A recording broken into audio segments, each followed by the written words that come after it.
investigates starts right now. What is up, my beautiful people? The Mabster has worked himself into the ground. I had to take today off. Come on, man. I had to take today off. My back hurt so bad yesterday. After I looked back, I started this job like a month ago, so I've been working every day for a month. There's Mrs. Mab and the kitty. There's the baby kitty. Jojo, the kitty. Oh, Cute. my kitty. Keisha, Sheets, what's up? Victoria, hello. Amber Richards, what you doing? Good to see you all. Hey, Laura, Jim, Christine, Nanette. Good to see you all in here. Forget me not, my first goat. Right there. Let's show these comments. How y'all doing? Yeah. I was working yesterday. Huh? My kitty cat. Me and Mrs. Mab last Sunday, we made our own concrete and we poured a whole wall. She helped me dump them in the buckets, but I shoveled all the stuff into the mixer and then carried all the buckets and poured all the concrete. But I tweaked something in my back and it just kept getting kind of worse and worse until yesterday. I was like, damn, I think I better need to take a day off. Went to bed at like 8:30 and woke up at 12:30. How many hours is that? 12. That's 16. A lot. Huh? 16 hours. 16 hours I slept last night. I think I needed every minute. I think so. You've been working like 7 days a week. Look at it. Look at your head. You got a little scar. It looks all small now. It was all big and bruised before. Yeah, I hit my head on something. Just working away. I'm getting close to the front is looking really good. I got all the. No, it hasn't rained. It hasn't rained here. No, just fog. Moving lots of damn dirt, Laura. A whole shit ton of dirt. In fact, I don't think I could have put any more dirt in the backyard than is there already. Rhonda, what's up? Good to see you. Good to see you. So yeah, I was told to rest by the Lord. He said, you're done, buddy. You are done. Hey, Misty Lee Morris. Yeah, yesterday was tough, but we had concrete to pour, so I kept pushing until we got the concrete poured, and then I'm like, by that it was 4 o'clock by then, so the day was over anyway. But damn. Oh, maybe I should take tomorrow off too. Hey, Kim, what's up? It's the Kim stuff. What is good with you all? So you see the title, we're talking about several different cases tonight. Rex Huberman is busted. Really? Yeah, you know the New York. Yeah, I remember him. I want to follow up on the case we were watching on last night. Elena Moore, is that her name? What case? That we were watching last night. Elena Moore, is that her name, in North Carolina? Yeah. Yeah, that was interesting. What happened to her? I was kind of falling in and out of sleep last night. She is a fitness trainer. Oh, yes. That went to the gym and then went walking in some neighborhood in a wooded area. Like there was a wooded area behind the neighborhood, I think. Nina Drew, what's up? And she disappeared, and her husband didn't report her missing until the next day. Yeah, so, he's a former LE. PI. Well, we don't know for sure that he's a former cop. We know that he's a PI. I heard he was a former cop that got a dishonorable discharge. Well, that was what somebody in chat wrote. We don't Thanks, Deb Longo. We don't know that. So anyway, but I know that's not what you researched for tonight, but maybe somebody in Tonight I chat knows just about wanted it. to touch on a few different cases. First Yeah. one is Rex Huberman, the Long Island serial killer. Is that what they call him? Long Island. Brenda Walsh. What's up? Stories with Jay. Oh. Stories with Jay. I'm interested in that girl or guy. I don't know. I can't tell. Brian Hinton just did a video on Elena Moore. We'll check that out too. The first one is on Rex Huberman, who's killing people for years and years, getting away. Right, and his wife didn't know, or she claimed she didn't. Supposedly she didn't know, but I think she knew.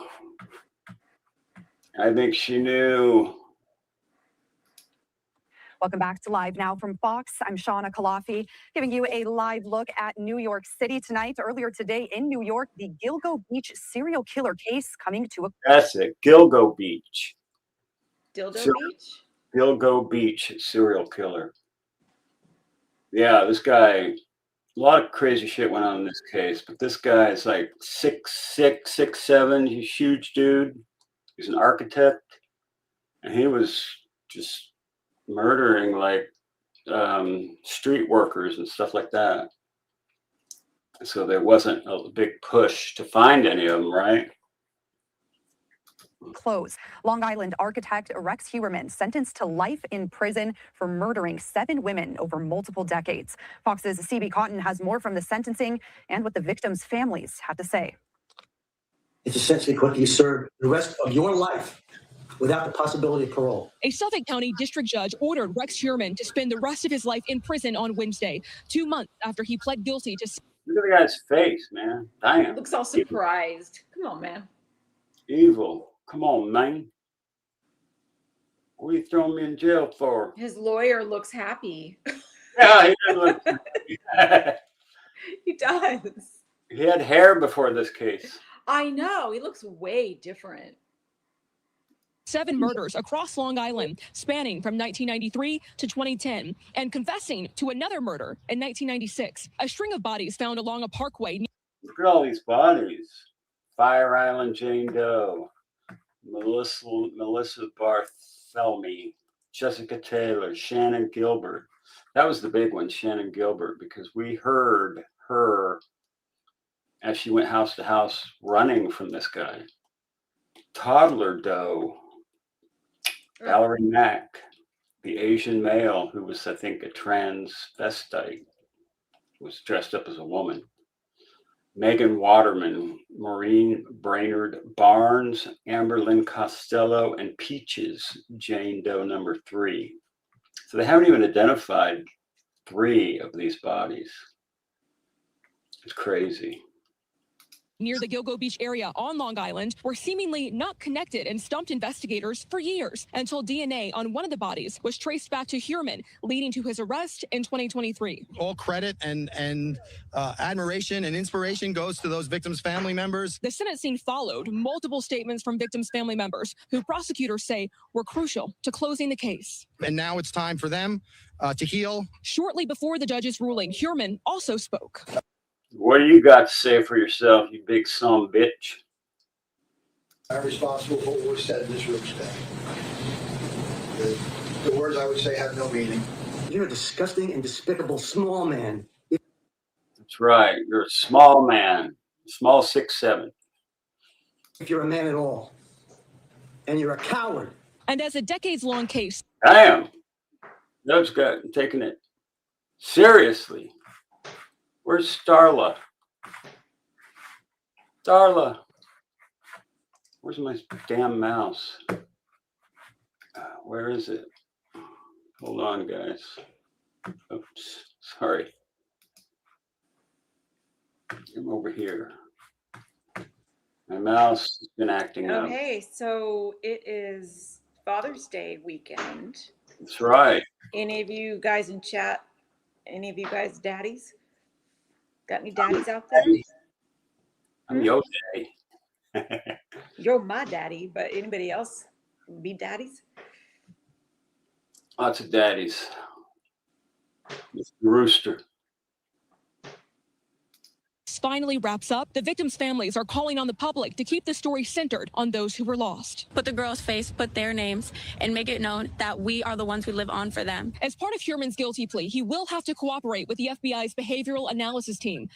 So that means he's got to participate in studying the behavior of serial killers. You know what I'm saying? Like go to Quantico and do like freaking seminars and shit, I guess. I don't know. To help catch other serial killers. On Suffolk County, Long Island, CB Cotton, Fox News. CB Cotton. Wow, Mr. Rooster has 12 grandbabies. Oh, kidding. Dang. That's a lot of awesome. grandbabies. Congratulations. My daughter would have to have 12 kids for that to happen for me. He probably has more than one child, obviously. My dad is 87, lives up the street. My stepmom's 86. She lives up just up the street. My mom lives in Muncie, Indiana, and she's 87. And my stepdad just turned 90 on June the 8th, I think. So he's 90, headed to 100. So Mab got the genes to live for a long time. I got 50 years to go. And my daddy's in heaven, and my mama's in heaven. Yeah. I love her mother, JJ. An orphan. JJ, I used to call her. JJ. And for more on this case and that sentencing, let's bring in former federal prosecutor and legal analyst, Nima Rahmani. Thank you so much for joining us again, Nima. Thank you, Shauna, for having me. Big day for those victims in New York. Yeah, it definitely is, and years in the making for many of them. And there's been a lot of eyes on this case. There's been documentaries, a movie made about it, and now finally it's coming to a close. Rex Heuermann sentenced to life in prison. Give us your initial reaction to that sentencing. Is this what you expected? It was. Really, the sentence was a mere formality. There's no death penalty in New York State Court. We're obviously seeing that in the Luigi Mangione case, which is progressing there. So there's nothing really the prosecution could have done. They got 3 life sentences plus an additional 4 sentences of 25 to life. Heuermann was maxed out. He will die in New York State prison. And there was an 8th murder that he accepted responsibility for as well. So you're talking about 7 sentences consecutive to one another. And that's just ones they caught. Imagine how many he really did that you know, are not identified. And an 8th victim as well. And there might be another Asian doe as well that's still being investigated. But what really makes this case unique, Shauna, is not the sentence, which I think everyone expected, but the fact that Rex Heuermann was able to commit these murders over the span of decades and not get caught. This certainly isn't the 60s, 70s, 80s where we would see these types of serial killers. And the reason we don't is because law enforcement has a significant advantage right now. You can't kill someone because of video surveillance, cell phone technology, DNA technology, and not get caught for months, years, or in this case, decades. And I think yeah, that's crazy. These days you got video everywhere, Ring cameras, Nest cameras, flock cameras on red lights and shit. Cameras everywhere. Well, the thing is somewhere rural, like where we are. Yeah. Not so many cameras. No cameras around here except for the ones I got. Right, you're the only one. No, I'm sure other people. In fact, I know one guy has a camera because when I walk the dog at night, the light comes on in that ancient alleyways of Romas where it was all horse and buggy back then. The streets still exist back there, but they're all grown over with grass. There's no pavement or anything. Oh, too bad you guys lost y'all's parents. I don't know what it's like to lose a parent. I'm already on Social Security. Come on, man. It's crazy. I think what made this case unique is the victims, of course, were sex workers. They might not have been reported missing right away. And the fact that the prosecution certainly picked up recently, and I got to give them credit for finally cracking this case open and bringing this monster to justice. And another interesting turn in this case was actually Heuermann maintaining his innocence for years and then deciding to plead guilty. What led to that turn and why confess now? You know, it's not surprising when there is no death penalty for a murderer to maintain his innocence and take the case to trial, because really if you plead, you're going to get life. And if you're convicted at a jury trial, you're going to get life. So you might as well roll the dice and swing for the fences. Now, I think what probably changed here is there was... Who's your daddy? I'm a Who's Your Daddy too. I'm from Indiana. Anderson, Indiana, 1962. a lot of public pressure on his wife, especially. She probably would have been dragged through a very lengthy and embarrassing trial. Maybe that was part of the calculus. Maybe he had a change of heart. I think that's unlikely. But frankly, I think the evidence was clear that it was really overwhelming. And it really started with advanced DNA mapping and technology, mitochondrial DNA that had degraded. Oh, Starla, you are very special to me. I love Starla. Normally, you go into the nucleus, but they were able to match some of this DNA from the mitochondria to Heuermann and his family members. Then, of course, changes in cell phone technology. You know, the cell site, even though he was using burner phones, a number of burner phones did put him at the scene of these murders. And some of the internet search history that really showed some very graphic and violent pornography and really an obsession with these murders. So crazy. You tell a lot about someone from their search history, right? Depending on what they search for or what their little fetishes are or whatever. I ain't got none of them, but my brother did. My brother that passed away had some kind of shoe fetish or foot fetish or something, because he was dealing stripper shoes is what he did. It was crazy. When we emptied out his attic, he had like 500 boxes of freaking shoes in there. It's crazy. Never seen Somebody anything wants to pet Lucas. Pet Lucas. He needs to be petted. Alex. Kim says, Lucas, can I pet that dog per Alice? Alex, sorry. And we are looking magnificent. Magnificent. Yes. Thank you. Me and Mablania. Mrs. Mablania. Oh, with that, and then some eyewitness testimony that came forward. He's obviously a very big fellow that really put him on a scene. He has a unique vehicle. I think the writing was on the wall, and I'm It's very different look and face, right? I mean, anybody. Looks like European. Yeah, and he's huge. Like he's probably 350, 400 pounds and 6'6", 6'7", something like that.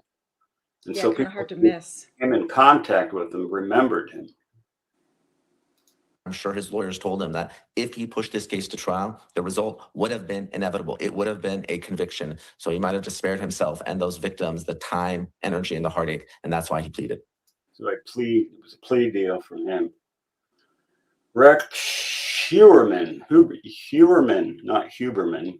I misspelled that on my thing. He's an ogre, is right, Nina. He looks like an ogre. And during today's sentencing hearing, we did hear from some of the victims' family members speaking with some really heartbreaking testimony. Do those statements change anything, or was that sentence, that punishment already locked in at that point? That's locked in at that point. What up, Stacks? Stacksta, what's up? Shauna, it was locked in. And of course, victims have the right to address the court. That's part of Marcy's law or the similar in every state. So at sentencing, the victims absolutely have a right to be heard. And they were all heard today. But there was no doubt that this individual was going to get a life sentence because of the horrific nature of these murders. I mean, he took advantage of these sex workers, bound them, killed them. I mean, it's horrible. I mean, things that I can't even mention on TV. So the fact that they had that opportunity, hopefully it does give them some closure. In these cases, it is sometimes surprising when the defendant testifies because there's nothing he's going to say that's going to change anything. And for those who are asking about the death penalty, there's always the theoretical possibility that the feds could step in and charge this case, and he would be facing the possibility of a death sentence. We're seeing that in another New York case, for instance, the Buffalo mass shooter who pleaded guilty in state court and is being prosecuted by the feds for a hate crime and is facing the death penalty. So I think penalty. Need to bring that back. So guys, we're at 4,573 subs. We're on our way to 5,000. So if you're in here and you ain't subbed up, hit that damn whatever it is down there with the bell. Put it on all and hit the damn like button and all that shit. All right? Come on, man. Give me the 5,000.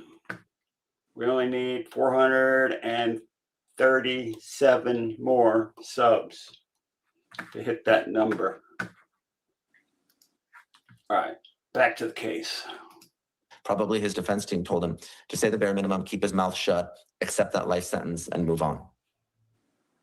And the last thing on this case, there was, of course, a lot of media attention on this. Several documentaries were made based on this case. How do you think that affected the outcome here?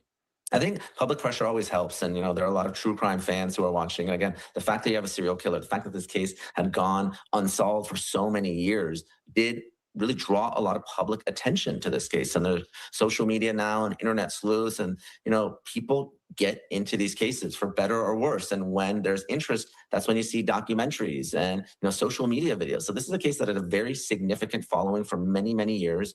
And when it was cracked open, obviously people are going to follow the documentary because there's violence and there's sex. And there was at least people who thought that. Not the only reason they follow it just because there's violence and sex. Come on, man. It's because we're interested in true crime and we want to see justice done is why we watch. We don't watch just for the violence and the sex. I mean, I don't. So, there might Alana. Hey, Alana. How you doing? Other individuals, other Jane Does that hadn't been identified that might be victims. People thought that maybe his wife had some involvement in this. Again, I'm not saying there's any truth to that, but I'm just explaining why there was so much attention on this. And of course, the documentaries, we've seen it time and time again. R. Kelly, Britney Spears, the Menendez brothers. When there are these legal documentaries, it really draws public attention to it because there might be people that are younger that don't necessarily know about these murders. Hey, Alana Joy. Good to see you. Pink Pony Club XX. All of a sudden, they see something online or on a streaming platform, and then they get invested in the case as well. I'm sure a lot of people were watching to see what came of this. Again, Rex Heuermann on Long Island, sentenced to life in prison for the murder of 7 women over. Risa Joe, just give 5 memberships. You Thank go, you, Risa Joe. Oh my goodness. Appreciate that, sweetie. That's awesome. I love our subs. They're really cool. There's no trolls. Hey, Pretty Little Clues, Justine. Good to see you. Good to see y'all. For multiple decades in what's better known as the Gilgo Beach serial killer case. So, welcome back to Live Now from Fox. I'm Shauna Kalafi. We've been telling you about this story out of New York earlier today. Long Island's Rex Heuermann, the man accused of killing 7 women over multiple decades, sentenced to life. Sweet Leaf, what's up? Good to see you, Sweet Leaf. Life in prison. This is the case better known as the Gilgo Beach serial killer. And in court today during that sentencing hearing, we did hear from some of the family members of his victims. Let's listen in. And no matter what sense of power or control you felt over Valerie's body, you were never able to touch her soul. I'm telling you, unless you get yourself right before God, Valerie is the one who is free today, and you are not. She is living her life with her Savior. You don't have a setting for gifting memberships. Some people don't. I don't know what.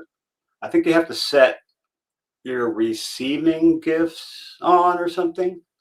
Maybe one of the mods can tell you how. I don't know. All I know is I had to enable gifting for myself, and then that allowed me to gift memberships, I think. Jesus Christ. Wait. Shout out. Today, I'm here to talk about the impact of Mr. Heuermann's crimes. I don't come to address him because I don't believe he is worth addressing. He doesn't have the humanity to feel remorse. He is a selfish, entitled man who felt like my sister and the other victims' lives were his to destroy. My sister was not in a good place when she met Mr. Heuermann, and he took advantage of that. She'd never have looked twice at him if she hadn't been struggling.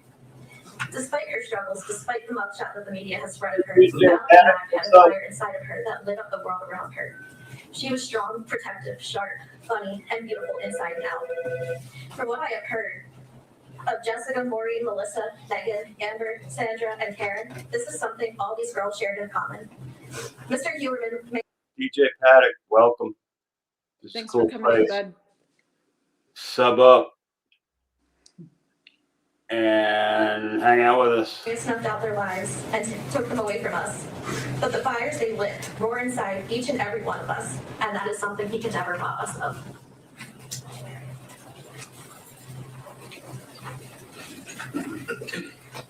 And the future won't be the same without her. 1,000,000 years isn't enough because you won't suffer for that long. You will spend the rest of your forever in prison, and it doesn't feel satisfying. Nothing will ever make this right. This kind of grief stays. Knowing you can never do it again does give me some comfort, just as always knows. think happens to those people? Hey, the faithful servant 777. What's up? Good to see you. What do you think happens to these mass murderers when they go to wherever they end up after death? They're going to hell. Yeah. Everlasting fire.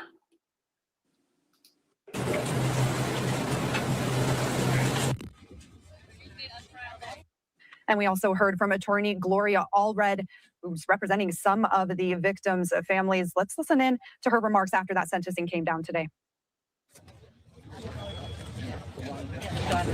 Today, many of my clients who are family members of murder victims in this case provided their victim impact statement. I can't hear a word she's Can't saying. hear it. Sounds like static. Sorry, guys. Hey, Mommy Rolex, what's up? Also known as Missy, spoke about the impact. Life. Dylan Haggett read his statement and discussed the loss of his mother, Maureen Brainerd Barnes, when he was just, what, an infant? 1 year old. You love being a baby goat? Sweet. I love having baby goats. Greatest of all time. Elizabeth Reserve spoke powerfully about the impact of the loss of her niece, Megan Waterman, and how it changed her life. Liliana Waterman spoke about her beloved mother, Megan Waterman, when Liliana was only 3 years old. Jasmine Robinson spoke about the loss of her cousin, Jessica Taylor, and how much she missed Jessica. It took a great deal of courage for all of these family members to reach Sweet, Justine. We like that. down inside of themselves and then write their statements for the court.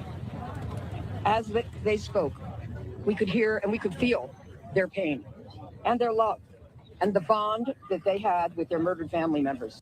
We're jealous, Nanette. I'd love San Diego. I'd love to go spearfishing down there and fishing. I used to live down there and I missed it for so long. And then we went back and visited and the traffic was terrible.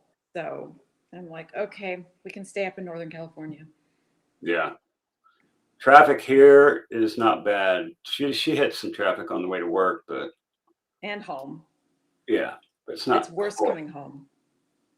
It's not unbearable though, like some places. No, it's not like the Bay Area, but it's getting every year that I commute down there, it gets worse. You're gonna have to retire pretty soon.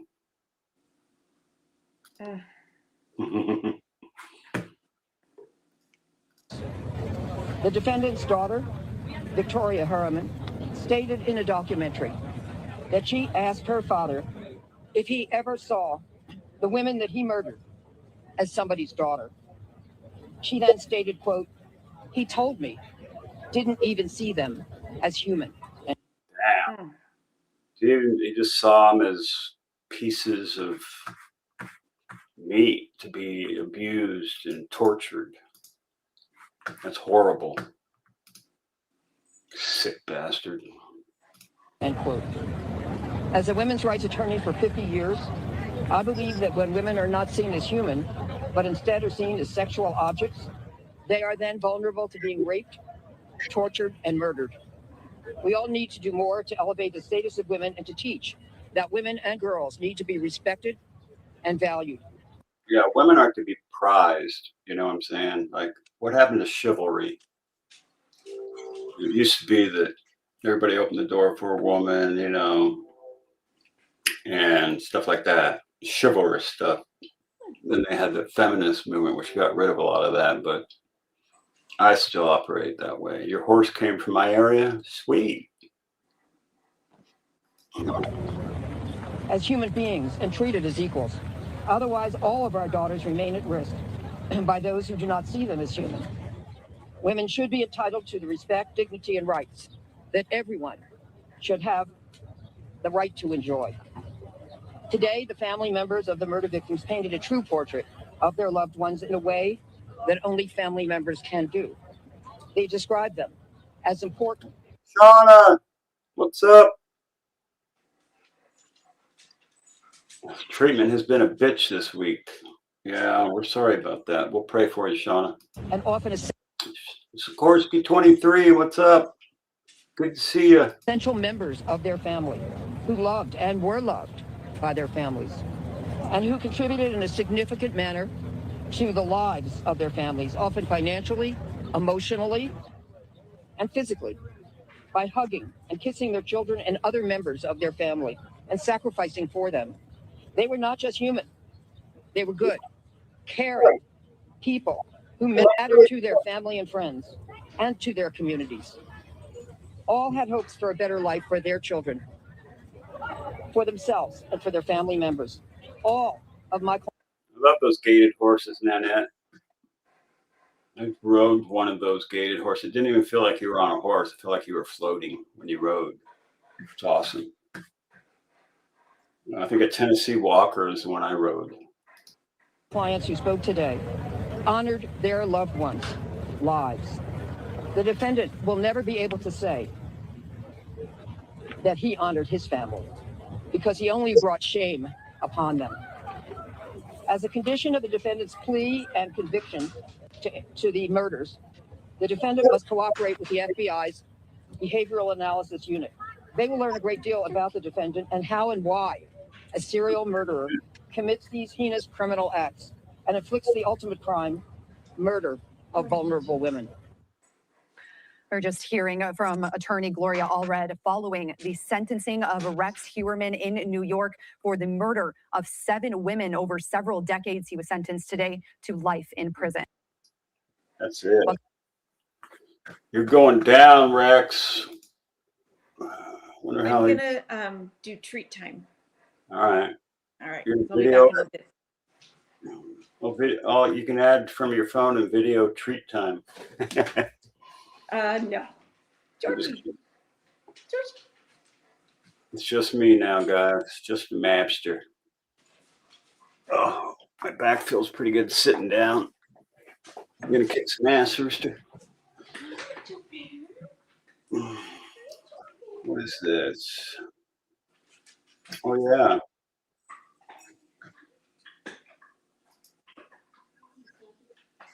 Whoops. We appreciate you guys being here. Hit the like button, hit the subscribe button. Become a part of the gang. Where is Annie Guthrie's card? Somebody stole the card. What happened to it?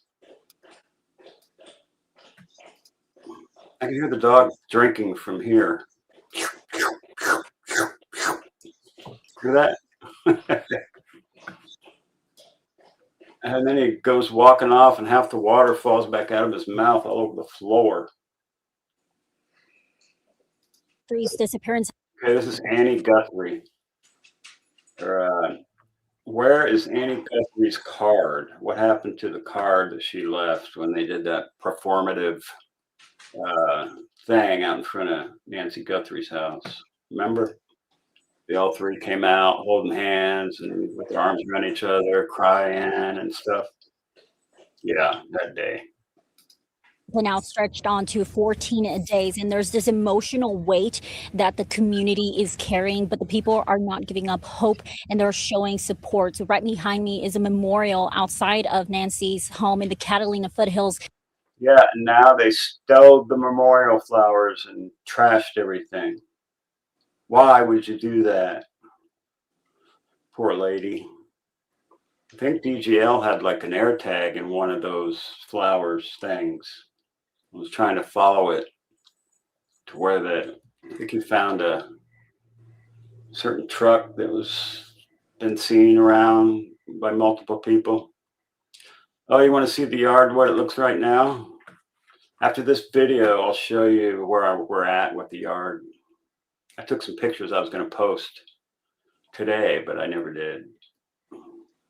I was too wiped out. I just kicked back and watched YouTube all day. Deb Moondorf, hello. Good to see you. Cindy Lou. continues to grow. There are yellow flowers to symbolize the hope that everyone is holding on to. Just a couple of minutes ago, a couple dropped some flowers off, and that's something that we've been seeing all day out here. And they are just trying to stay strong for themselves and also for the family. And the latest... I can't imagine how bad that would be. Imagine this for the daughters and the sons, how they're feeling right now. Your mother took away from you.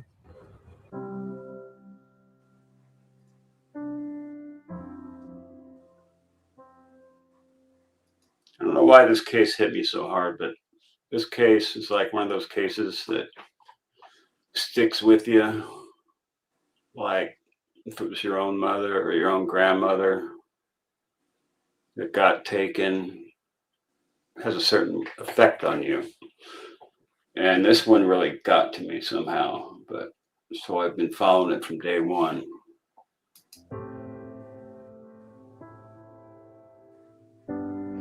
Hey everybody, Chris here from the interview room. And, you know, I want to just thank everybody, first of all. I met Chris McDonough at CrimeCon very briefly. I was up standing in line, waiting to talk to Nancy Grace, but she had to take off early. So I was left standing in line, the second one back, and I look over and there's Chris and his wife, Karen McDonough. Met those two. But I never did make it to the Westin where they had that meetup. So I was at the other place doing a meetup. For being subscribers on our channel. We're almost at 300,000. I'm a member over there at the interview room, but it won't let me do super chats and it won't let me do membership thingies. You know what I'm saying? Hey, Carol, good to see you. I love to see you in green. Looks good on you. But I can't super chat and I can't do anything like the memberships, you know, 41 months, whatever. I'm 43 months over on Dolly Vision, but I don't know what it is about certain channels. I just cannot, it won't let me do super chats or anything. It always says there's an error. I don't know what the hell the error is. And for that, we are very, very grateful. So I may want to ask you, if you haven't subscribed yet, if you could hit that subscription button below, that would really help us going forward. Yep. Do what he said. Do what the interview room said. Hit that subscribe button. Get us to 5,000. He has 300,000. I'm only at 5,000. Come on, man. 5,000. We're coming for you. That said, hey, I want McDonough. Yeah, exactly. You spelled it exactly right, Cindy Lou. McDonough. just pick your brains about your feelings on the removal of the memorial in front of Nancy Guthrie's house. You know, I thought about that, and the more I thought about it, the more interested I became in why that would be the case. Now, this may be an absolute nothing burger, but, you know, I tried to give the analogy in my brain, probably like you, thinking, you know, if my son or daughter or family member was away at Afghanistan, you would tie a yellow ribbon around your trees, and you would expect at their return it would be a joyous opportunity and event, you know, that would take place. And so, you know, the public reached out, in theory, to the Guthrie family and laid, you know, their items of grief and support for the family. And most recently, as you guys have probably all heard, we've all heard, that memorial's been taken down. Yeah, and I think they took it down because they want this shit to stop. They want this case to stop. They want it. They don't want this case continuing on, it seems like. They banned the news people. Now they've banned and arrested the YouTubers. Pamela Wooten, good to see you. Thanks for joining us. We got 203 people watching. That's good for us. Hit the subscribe button. Get us up to 5,000. But they take the memorial down. They run off all the YouTubers in the news. Nanos is freaking corrupt as hell. They kept the FBI for 4 days solid.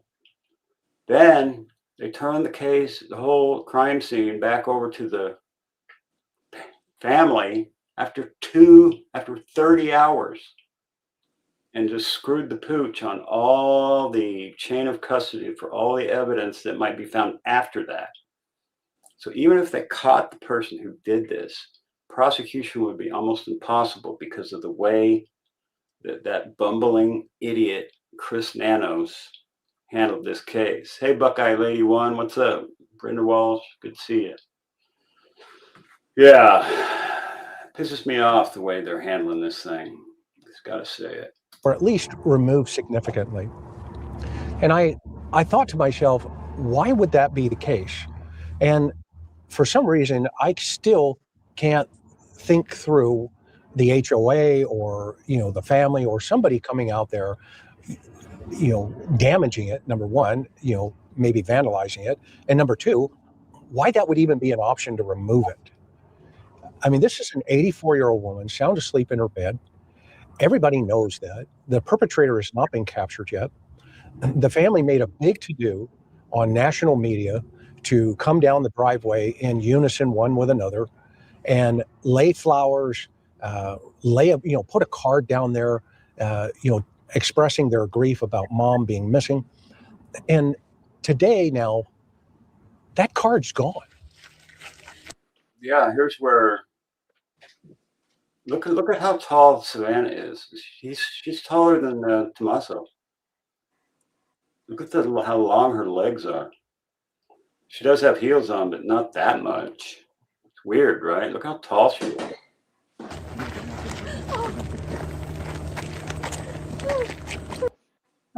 Oh. I thought this was a bit performative. I might be being a dick, but it sounded a little bit performative, but it is what it is.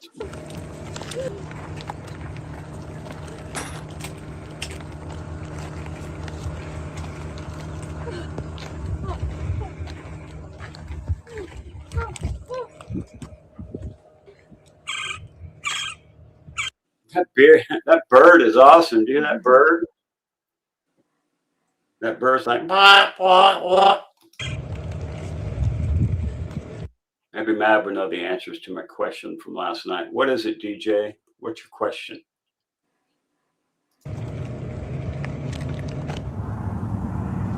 Where did that card go? Who got that card? Is it the family? Is it a total stranger that came up and stole the card away from the family?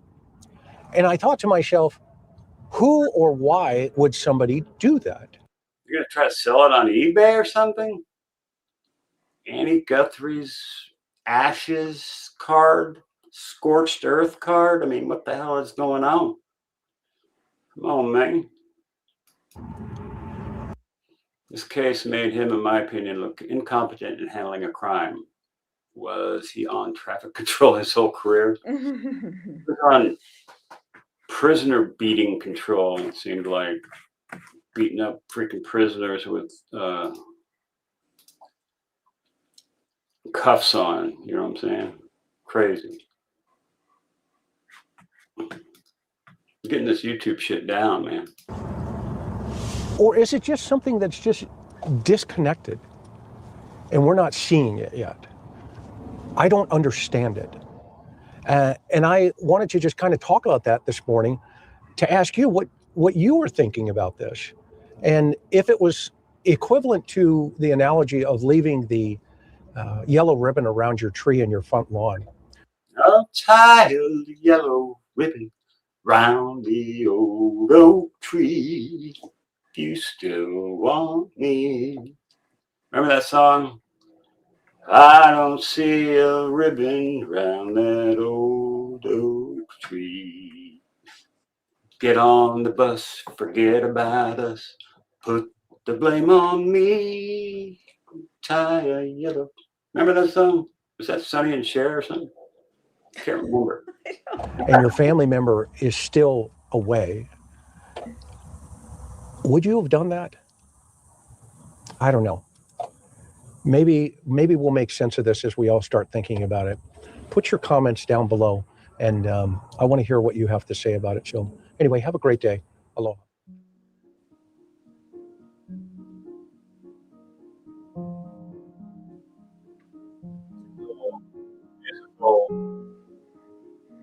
somewhere along the way.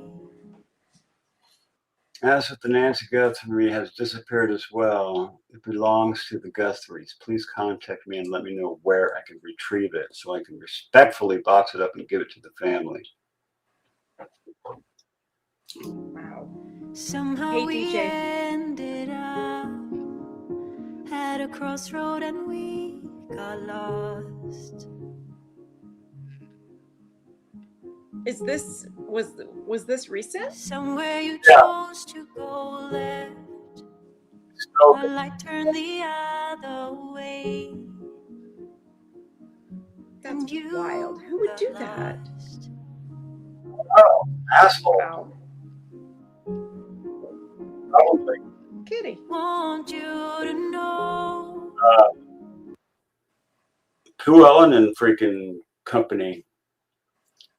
Somebody. They're gonna probably blame YouTubers and make it even worse. Yeah, probably. Excuse me.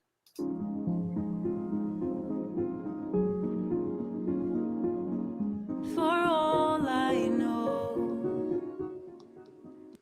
Mama, we miss you so much. Our hearts are broken. We are standing on ash, on scorched earth. But Mom, we are surrounded by so much darkness and uncertainty. Our love burns bright. We love you, Mommy. We love you so much. We miss you so much. So much. Our best friend. Yeah, I remember that. Even if the road ahead is long and winding, even if the road behind us left you crying, even if the tears come streaming down your face, it's gonna be okay. Take a walk and I join you. Just leave a trace and I follow. Make a wish and I make it come true. It's weird, the use of the scorched earth and the ashes and the darkness. I know. It's a weird. I just think she's probably kind of just. That goes with Annie and Tommaso. Early Black is the name of their band. And he's the great manifester. And she, The Good Dark, I think is the name of her book. Early Black and the Good Dark. Why is everything so damn black and ashy and yuck? Where is the happiness? I don't know. I don't get it. Yeah, Dad's gone live. Found them all in an apartment complex dumpster. Oh. I saw him looking for him with the air tag. But I don't People keep saying that it was removed at the family's request. Really? But why would they want it removed and then put in a garbage bin? That doesn't sound right. That family wanted it. Sweet DJ. Baby Bear Forever. Yeah, the white Tesla guy has definitely got something to do with this shit. Because every time he shows up, the cops show up. Yeah. Crazy.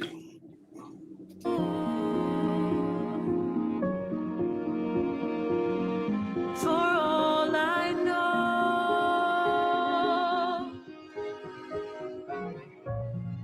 even if the road ahead is long and winding, even if the road behind us left you crying, even if the tears come streaming down your face.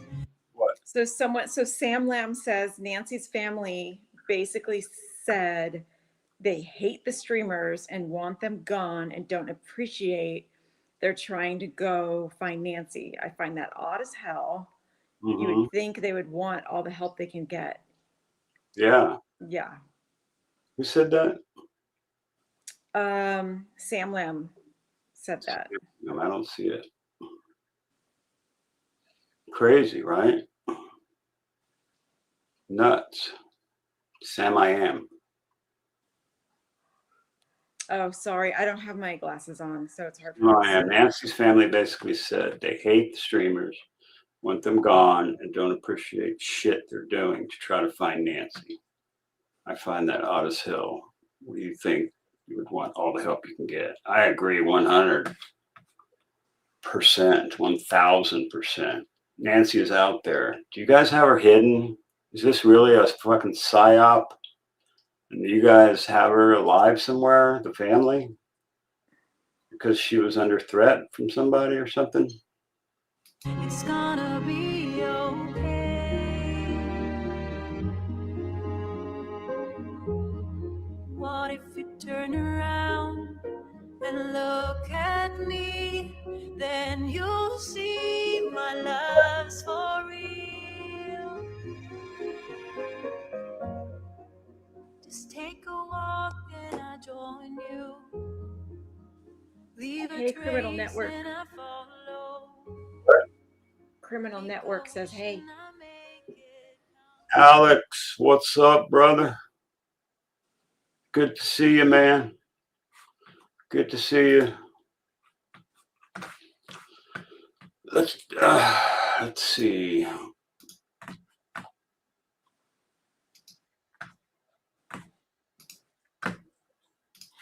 Come up and say hello, Alex, if you want.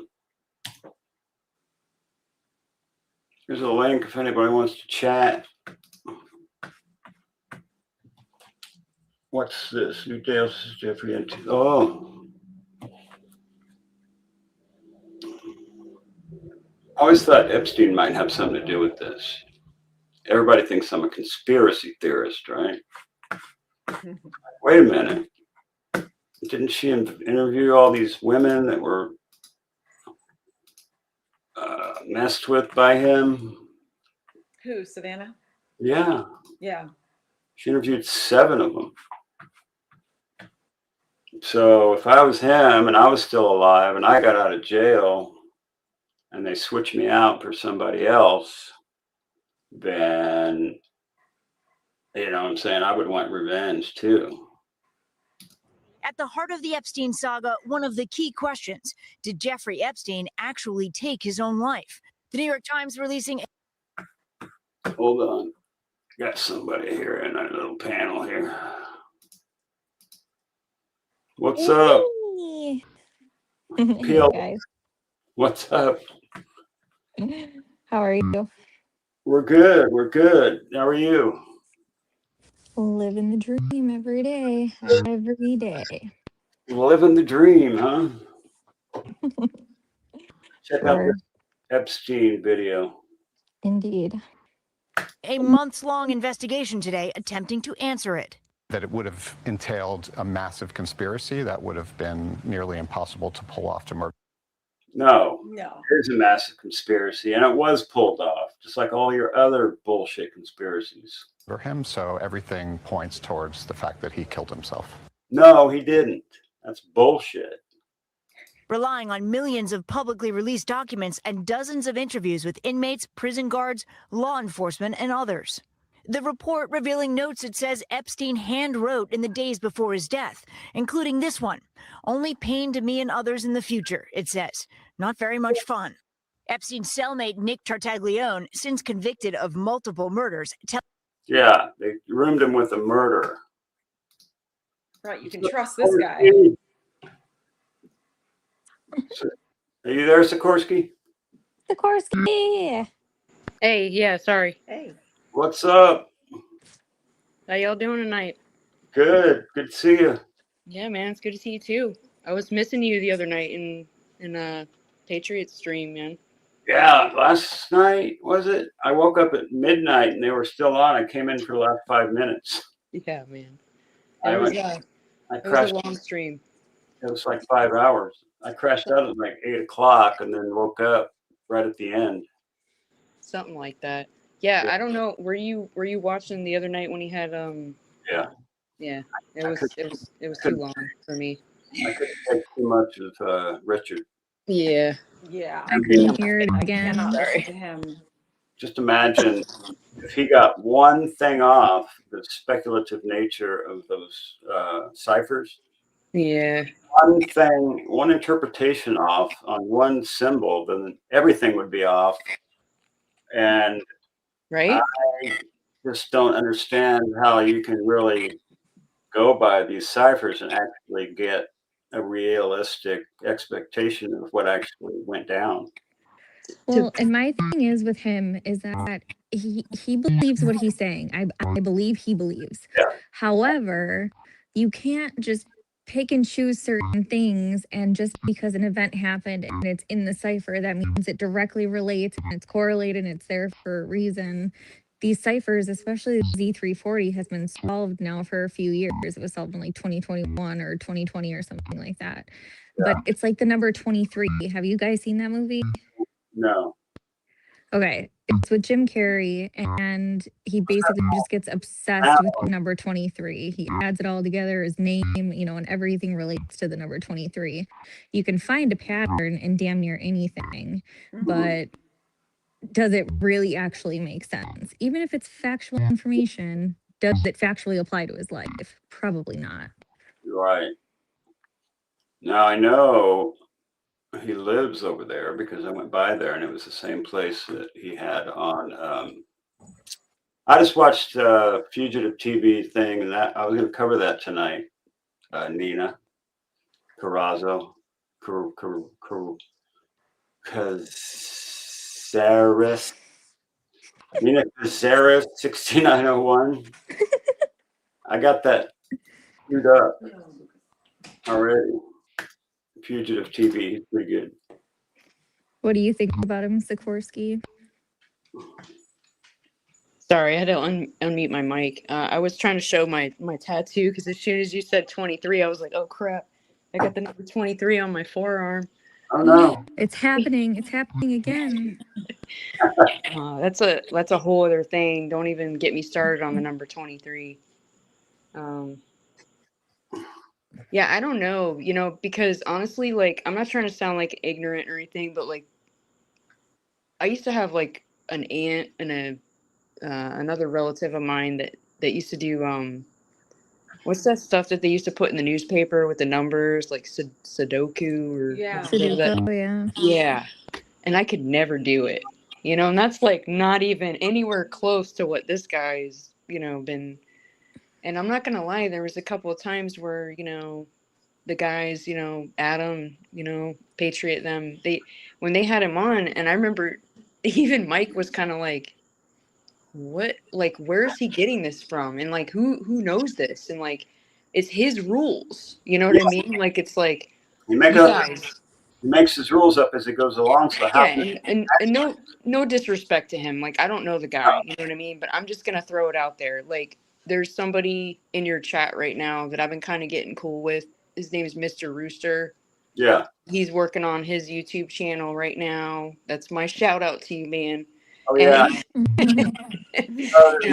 Somewhere else too. Yeah, and I'm working on mine too, and he's kind of helping me. We've been joking around. We go into chat rooms and we just joke around with each other, and people think we're funny, and we just try to keep it lighthearted, whatever. But I'm not gonna lie, man. Like, I could easily make a YouTube channel, and I could seriously make all kinds of crazy stuff, and I guarantee you, people would be like, whoa, I mean, obviously I would change my name because I wouldn't want people to think that I'm actually, you know what I mean? Yeah. But like literally, guys, I could make up a whole story right now. I could seriously tell you guys, like last night, for instance, not to badmouth anybody. I don't know who the caller was, but somebody called in, on their channel last night, on Patriot's channel. And they kind of rushed her along because they didn't really want to talk that long because it was like psychic kind of stuff. Mm.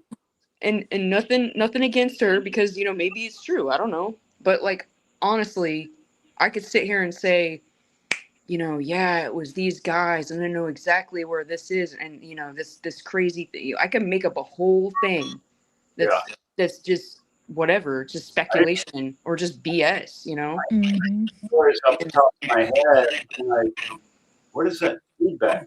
Somebody's mic is Weird. I don't have TV on. I don't have anything on. It's not me. If anything, I don't have anything on either. I heard somebody out my parking lot, but I don't think that was the problem. It's just weird. Anyway, go ahead. No, I was just saying, like, you know, it's just to me, it just doesn't seem right, no matter what. Like, and I'm not trying to pass judgment. I say this every single time. I hate to come back to the family. I hate to come back to, but they just don't seem normal about it. And I know that like half of the family is in, you know, works in the entertainment industry, you know, like Savannah, and like her brother-in-law plays music. So what? I played in a band. I've mingled with people. Orlando's got a big music scene. Like, everybody knows everybody. That doesn't mean anything. You know what I mean? Like, just because some like, let's hear this out. Like, let's say that you know, there's somebody connected with Tommaso and the guy that's about to go to court soon, you know, for the whatever. Yeah, let's say that there was a bad deal with like a venue or something like that, and somebody didn't get paid, and then it goes even deeper to like some kind of, you know, deep-seated thing. Okay? For it to drag on this long, though, with them not really knowing who it is, I don't think so. I think it's more, you know, I think they already know who it is, to be honest with you. I think they do. I think they're just building the case. And I think they're just not saying anything. And I'm not giving the Pima County Sheriff's Office credit. No offense to any of those employees there. Right. But I think that it's like the you know, the Idaho case, you know, with the college kids. I think it's kind of like that, where they're trying to keep it on the DL.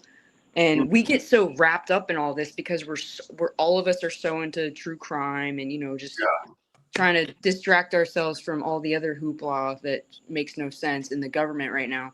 And to be honest with you, when you really think about it, they don't have to tell us anything. You know what I mean? Like, we're just bystanders. We have nothing to do with this case. We are not family members. Like, we're just people watching TV. Individuals. Exactly. So, well, my thing about Annie and her showing out on that video, because I do think you're right, there's a bit of theatrics in there, a little bit of hysterics. But, you know, Savannah, she probably had to like compete for the spotlight her whole life, right? She doesn't have national cameras on her every day. So maybe that was her chance of getting, you know, a minute in the spotlight and trying to stand out against her sister. Maybe. Yeah, I mean, there was somebody left a message, I think it was Monk's chat, that used to babysit for Cameron's children.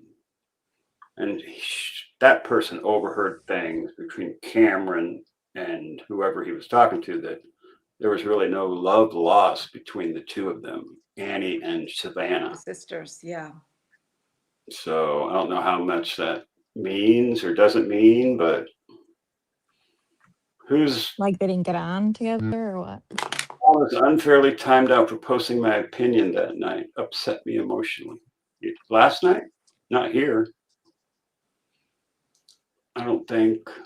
No, not with us. I don't think we really time out anybody. We just kick them out. I can block them, let them stay, but I'm sorry, Ellie. I'm sorry that happened to you. I hope it wasn't by me. Let's listen to this Epstein shit. Hold on. Pamela agreed. What? Pamela says this whole thing is not normal. Never seen a family not search or talk about their missing loved ones. Right. Exactly. Sorry. Exactly. So they wonder why, like in my mind, there's kind of two possibilities. Somebody wanted her to suffer for the rest of her life. Somebody powerful, right? And that points towards one guy, the guy that's videos about right now. Other than that, that there was a threat intercepted that was going towards Nancy's mother. So they hid her out and faked this whole damn thing to make it look like she was abducted and she's never going to be found. And she lives happily ever after her last 5 or 6 years or whatever it will be. I have a theory. What's your theory? So, yeah, who's the I don't want to. So the lady who used to work at the FBI, is that Jen Coffindaffer with the brown hair? Coffin Dan. So Coffindaffer, so Mrs. Coffindaffer was talking this morning and had brought up Harvey Levin on TMZ when they were talking about the ransom note. And something stuck out with me now with this new, I'm just going to say Z guy coming up again from that investigator. But Harvey said that the person in the ransom note wanted to make it very clear that he was not involved because he hasn't been in the country. Right. And that is Z's whole story. So maybe ransom person and what? Who's Z? Zach. Oh. Yeah, that's that guy. Yeah, But he's yeah. made it a point that I've been in Jordan for years and whatever, and people are kind of disproving that. But Yeah. what if Zach and ransom note guy to TMZ are one and the same? Could Just be. an idea. I mean, his buddies are the ones that own MG Motors. Zach's buddies. And then somebody did a video on Zach that showed that it looked like he was in this country. Mm-hmm. With Facebook or something. Shout out to Kelly King, first time here. Sweet. Welcome. Okay, we're going on the video. Tells the Times that Epstein came back from court after being denied bail and asked, "How do you make a noose?" Tartaglione says he caught Epstein preparing for suicide twice, including trying to tie a sheet to the grate over the cell window. Tartaglione says he told the guards, but nothing was done. Days later, Epstein was discovered motionless, but still alive. What the DOJ Inspector General concluded was a possible suicide attempt. 2 weeks later, Epstein was found dead in his cell. The Times investigation focuses on Epstein's last cellmate, Efrain Reyes, who said he told Epstein, "Don't try to kill yourself in this cell," according to a document in the Epstein files. Reyes was later moved out of the prison, saying he warned guards, "Get him a good bunkie. He's not good to be alone." Epstein did not get another cellmate. That dude doesn't look too upset. Inmates are very unlikely to hurt themselves if they have somebody near them. And so that was a huge mistake.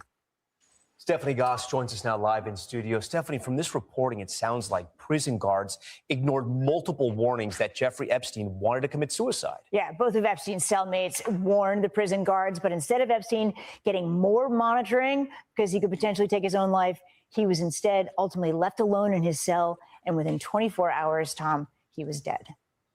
I call bullshit. Thank you. Me too, man. Me too. Sorry.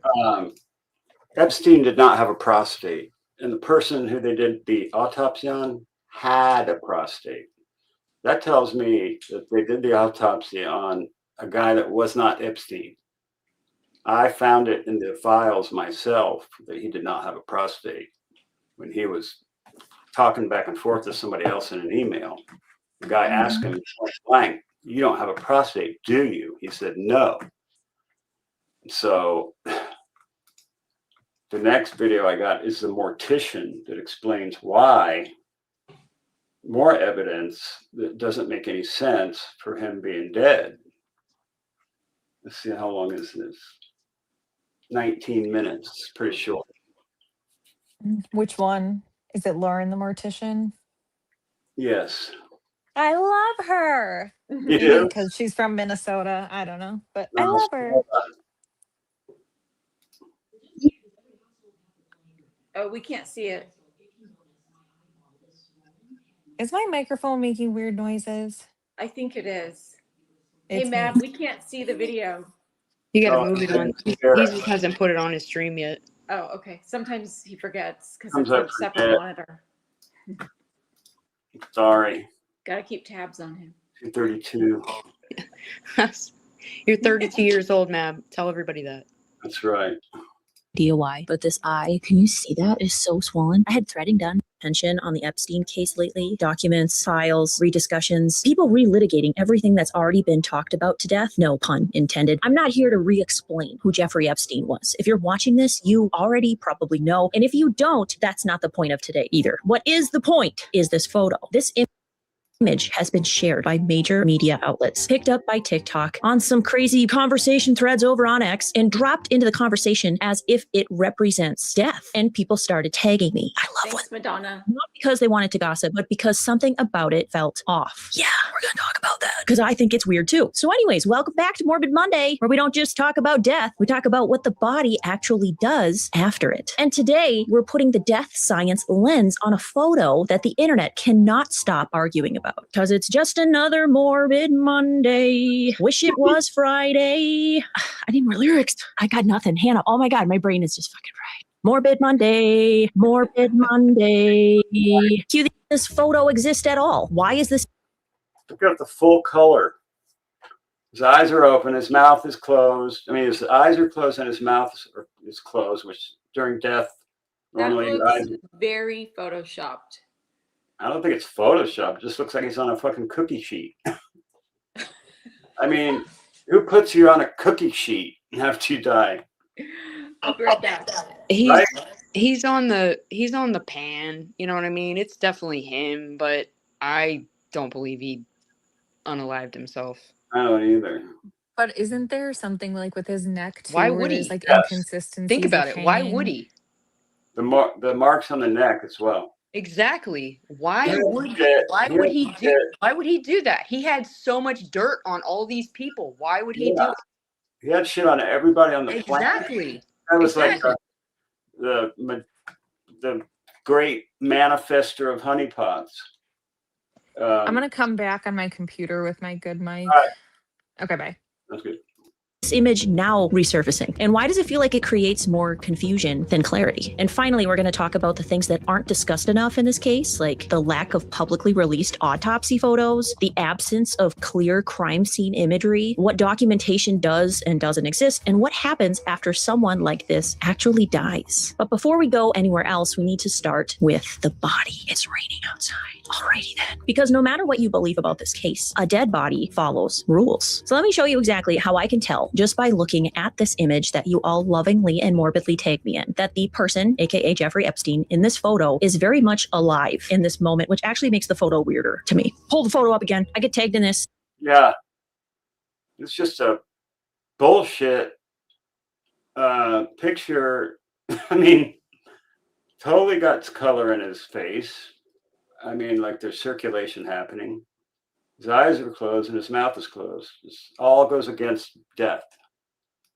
And y'all want to know, does this look like a dead body to you? And that's when I realized why this photo is so effective and honestly dangerous, because it sits right in that uncomfortable middle space, close enough to death to confuse people, or at least it's cosplaying death, but not close enough to actually be real. So instead of reacting emotionally, I did what I always do. I stripped everything else away and I asked one question, which if you ever see something like this again, I hope that this video comes to mind, because you should be thinking, what is the body telling me? So when I saw this, the very first thing I noticed wasn't the weird looking table he's lying on. It wasn't his body positioning. It was actually the mouth area, his mouth. This is one of those things that families are always kind of shocked by because no one really talks about it. But when someone dies, every muscle in their body relaxes, all of it, including your jaw. And when the jaw relaxes and someone is lying on their back, gravity takes over and the mouth opens, not dramatically, just naturally. So naturally, in fact, that at the funeral home, we don't just hope the mouth stays closed. We actually have to physically close it. And we have a few different techniques on how to do that, but we'll have to talk about that in another video. That's not poetic. That's not optional. That's anatomy. And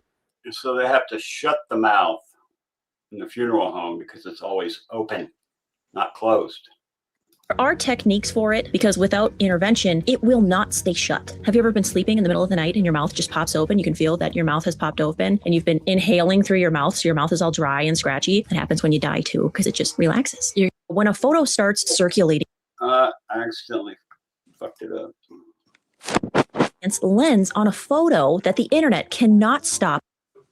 Anatomy, physiology, and what the body actually does after death. Then, once we establish their body relaxes, all of it, including your jaw. And when the jaw relaxes and someone is lying on their back, gravity takes over and the mouth opens, not dramatically, just naturally. So naturally, in fact, that at the funeral home, we don't just hope the mouth stays closed. We actually have to physically close it. And we have a few different techniques on how to do that, but we'll have to talk about that in another video. That's not poetic. That's not optional. That's anatomy. There are techniques for it because without intervention, it will not stay shut. Have you ever been sleeping in the middle of the night and your mouth just pops open? You can feel that your mouth has popped open and you've Happens to me all the time. I lay on my back and because I got the operation, I don't snore. I wake up and my mouth But you're like this. My mouth is totally dry and open, and I have to hit my soda, and it's carbonated, so it makes all these bubbles in my mouth. It's totally dry. It's the weirdest thing ever. Or you could tape your lips together so your mouth stays closed. I've been doing that lately. I'd probably die and suffocate. You've Well, been you have to taping be your able to- mouth closed? Yeah, the last 2 nights I've been lip taping. I've been thinking about taping your mouth closed for years.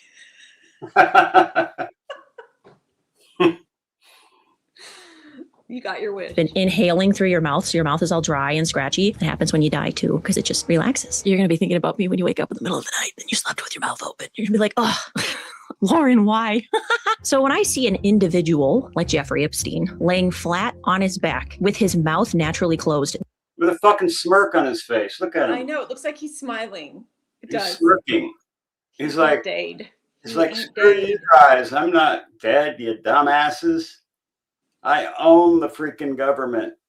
no tape, no visual support, no tension, my brain immediately goes, okay, well, the muscle tone is still there. And muscle tone does not exist in a deceased individual. And this is one of those little details. I know it's little, but it's a big detail. And people don't realize that because movies, when you watch movies and they suddenly pass away, movies lie to us. Television lies to us. Dead people on screen always look peaceful, mouth closed, perfect, calm. I always think of Snow White. She looked beautiful, right? Her mouth is just perfectly closed. But that's not reality. Reality is gravity. Reality is relaxation. Reality is the body doing exactly what physics tells it to do. So right out the gate, before I even look at anything else, that closed mouth tells me I am not looking at a deceased person. And once I clock that, I move on to the next thing because the mouth isn't the only part of the body that gives this away. The eyes are next, and those are loud. After death, dehydration starts almost immediately. It does not wait. It does not care. The eyes are one of the first places that you can actually see it. The surface of the eyeball starts to dry out. The corneas lose that wet, reflective look. The eyes flatten and they dull. Dehydration is not my friend in the funeral home. It's one of the very first things we are constantly fighting. In this photo, though, You see like the wetness in his eyes, right? the eyes are still moist. Are those tears? Are his eyes leaking? I don't know, but they definitely look full and hydrated and puffy in a way that suggests fluid is still being regulated in the body. That is not what I expect to see in someone who is deceased. Dead eyes don't look like that. They just don't. And I know it's just a movie, like I know it's just a film, but in Stranger Things, when the kid is holding Eddie and like the bats got to him and he's no longer alive and his eyes are just glistening. And I know he's supposed to have just died, but I'm like, it's too lifelike. It can ruin movies for you too. So I don't know. Once you see it, you just can't unsee it. Then I move on to skin color. When the heart stops, circulation stops, and the blood is no longer being pushed throughout the body. So you get that pale gray look, right? You're supposed to. Gravity takes over. Blood settles in the lowest parts of your body, and we call that lividity. So if someone is lying flat on their back, I expect to see that settling, that purpley-ish color start showing up in very specific places. The back of the head, the neck, maybe even the ears, face, shoulders. What I do not expect to see is an evenly colored, throw the picture up again, like right here, I don't know. But his face is evenly colored. You can even see pink in certain areas of the face, which fun mortuary fact of the day, when we are embalming, have you ever wondered why embalming fluid is a certain color, why it might be a little pink or a little red? When we embalm, you can see that little pink color in his cheeks, maybe his chin and his forehead. We are essentially trying to duplicate that being alive look. So as the embalming fluid goes through and it starts to firm up the tissues, it might make things look a little pink again. My cheeks are pink. So in the photo, there is still color in his face, pinkness, and that color matters because deceased bodies don't hold facial color like that while supine. That kind of color suggests ongoing circulation, or at the very least, very recent circulation. Either way, it's not consistent with a body that's already gone through post-mortem changes. I've also seen some people were zooming in on Jeffrey Epstein's nose area because there is moisture under the nose, and they think that it's purge coming out of the nose. This looks like purge, they say, but it doesn't. True postmortem purge is heavier, can be darker, and purge follows gravity, usually. Purge is another nightmare term. Not a good day if you've got that going on, but clear moisture around the nose is incredibly common in living or recently treated patients. Oxygen, secretions, positioning. But when you stack it with everything else, Jeffrey Epstein's mouth, the eye. Oh my God, Risa Joe. Thank you so much. You're like Thanks, Mrs. you guys. You guys are being so amazingly generous and awesome tonight. Thank you so Yeah. much. Hey, Kay. We love that. Kay Flowers. Love it. Gotta love it. The color of his face. It fits the same picture. This photo of Jeffrey Epstein is not behaving like a dead body. He's very much alive in this photo. That is my mortician opinion. So now I've looked at the jaw, I've looked at the eyes, I've looked at his color. This photo is not post-death. But wait, there's more.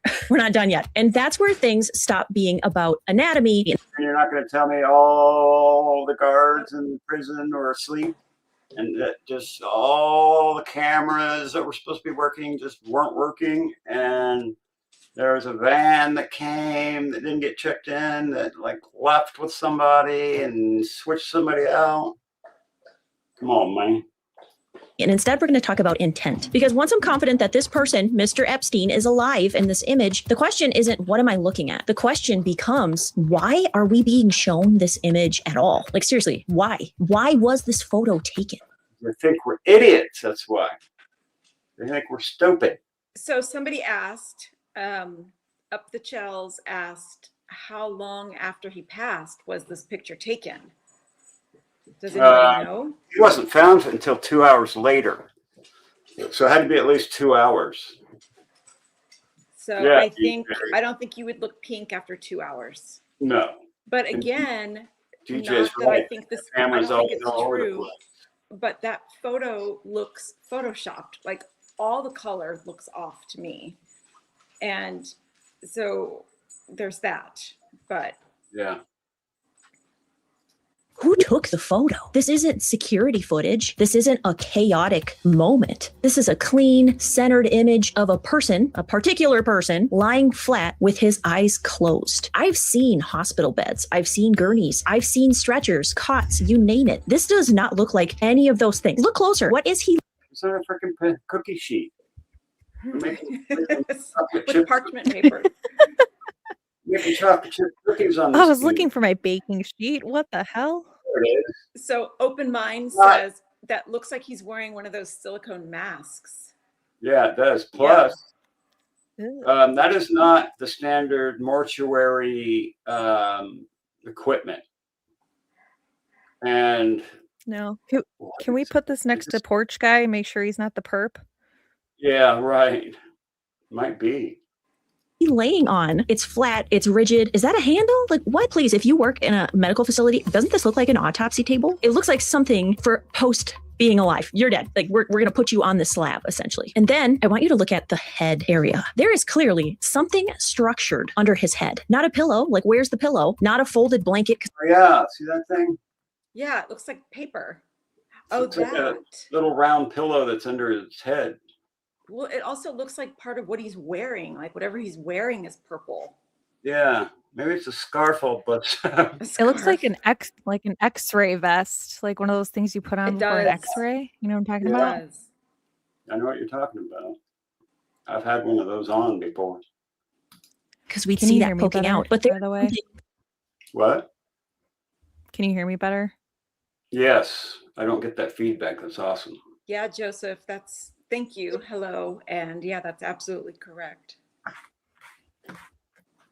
What?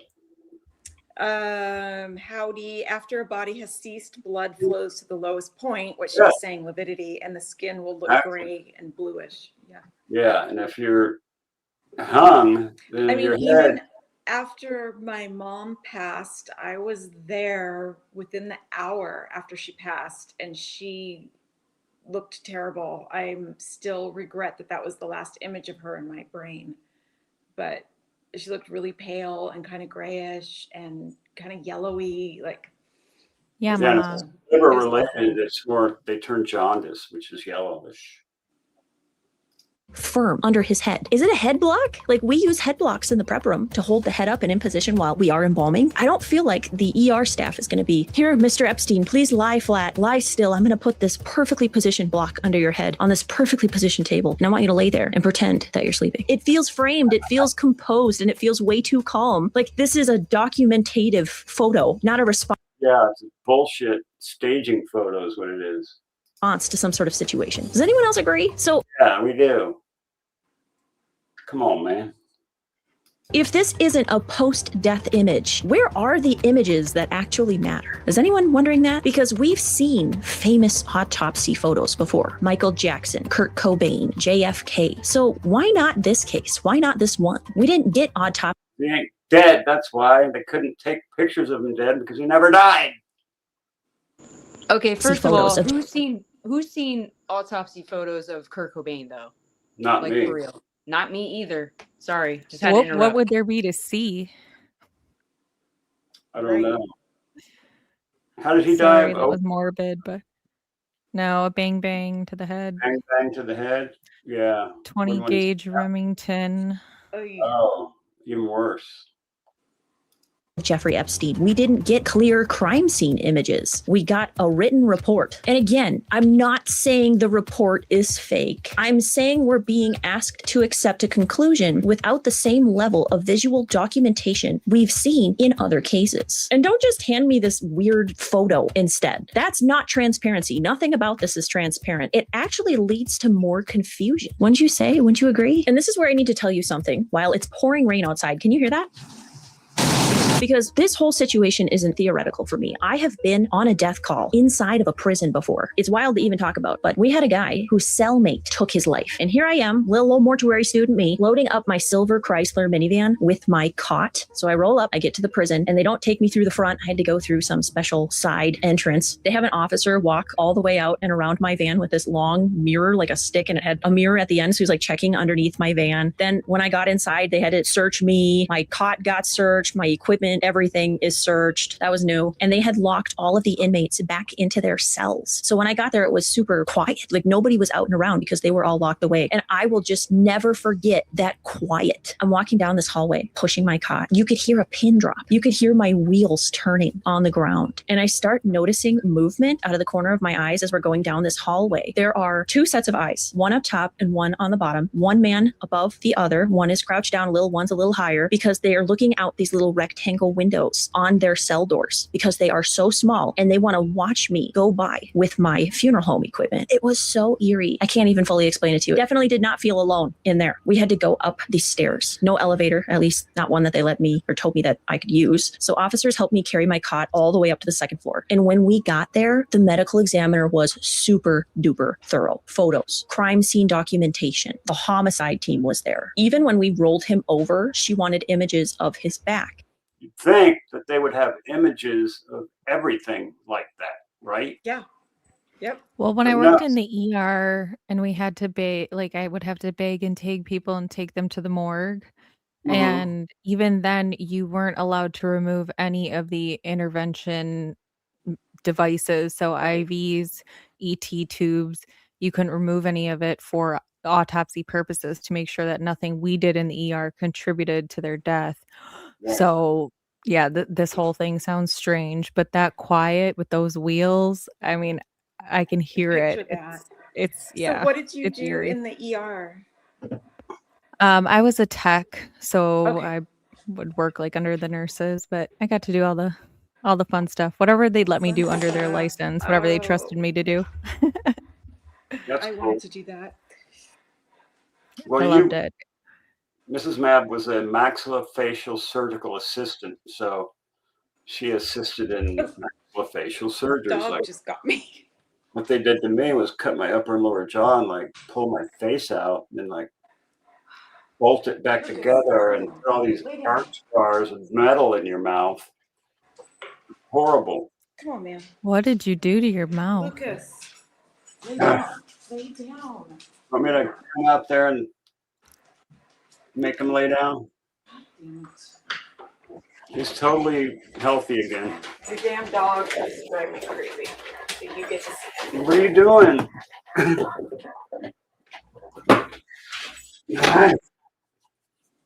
Dog. Dog's putting his nose up my butt. Documentation, documentation, documentation, if you get what I'm saying. And that experience is why I know without question that these photos exist. They're real. They're out there, still locked away in this file that maybe we'll have access to one day. And I guess that's why it floors me that we're given almost nothing here. Like, you think the government would just want to clear up all the conspiracies and be like, hey guys, here's everything. We know that you like having your tin hats on, but hey, moving along, nothing to see here. This is it. I guess not. All right, so let's shift a little bit and talk about what actually happens after someone like this dies. And when I say someone like this, I don't mean a celebrity, because Jeffrey Epstein wasn't famous. He was connected, money, power, and access. And deaths like that tend to get handled very, very quietly. And as far as the public knows, there was no traditional public funeral for Mr. Epstein. So a person like Epstein would have what they call like a dead drop, or what do you call it when you have all your shit stashed somewhere and somebody else publicizes it after you're gone because they're trying to shut you up, and you have that set up beforehand, so you're Sikorsky, stop it. The dog is panting right next to me. Go lay down. Here, come under here and lay down. Lucas. He is Lucas, behave a yourself. menace. Hi, Bubba. Oh my God. All right, fine. One more. 190-pound dog. Okay. No viewing, no service, and no coverage. He was buried, not cremated, in an unmarked grave near his family. How do you keep getting kicked out of the stage, Sikorsky? It's my own fault, man. I'm sorry. I'm not trying to interrupt you. Keep going. And that matters because cremation ends questions. I'm floored he wasn't cremated, honestly. Burial doesn't end things all the time. Burial gives us the opportunity to sometimes Whoops, sorry. exhume the person if we need to and go back. What we don't know publicly, though, is whether Jeffrey Epstein was embalmed. And yes, that matters too, because embalming leaves documentation, licensed professionals, and paper trails. Who was it? Who was the embalmer that embalmed Jeffrey Epstein? Please message me. Send me a message. Funeral service is so small, it's got to be somebody. I know it. I don't know everything about this case. I don't have secret files. I don't have insider information. But what I do know from working with the dead is this: the body doesn't lie. Bodies follow rules. They lose muscle tone. They lose moisture. Blood settles, and there's color changes. In the body that we were shown in these photos that I was summoned in, it is not following the rules of death. So I think we can officially claim this as cleared. This house has been cleared. Oh my gosh. She's not. Yeah. We got one more for you.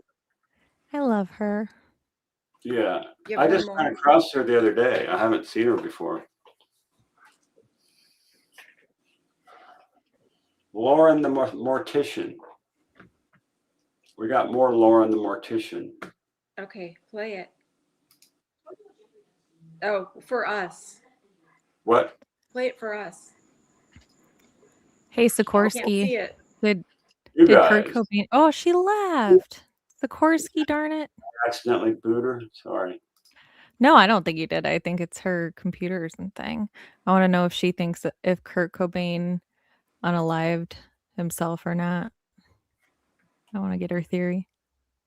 If there's something I haven't seen yet, send it to me. If there's new material, new interviews, new angles, I will weigh in from a mortuary science perspective if I can. And well, I was sent something that I had not seen, and I was glad it was sent. I recently watched an interview on Megyn Kelly's podcast where Jeffrey Epstein's brother appeared as a guest. And during that interview, he shared autopsy photos of Jeffrey Epstein, including one of his neck area. I had never seen it before. I can't believe I've never seen it before. Why aren't we talking about this? Because when I saw it, I paused. I actually questioned if it was real, but his brother provided the photos, so they have to be real. They're real. Because I've been on real death scenes, just like Epstein's alleged cause of death. I understand what gravity does to a body. I understand what compression does to skin. And the markings on Jeffrey Epstein's body do not look textbook to me. And we are going to dive into that today. But quick note.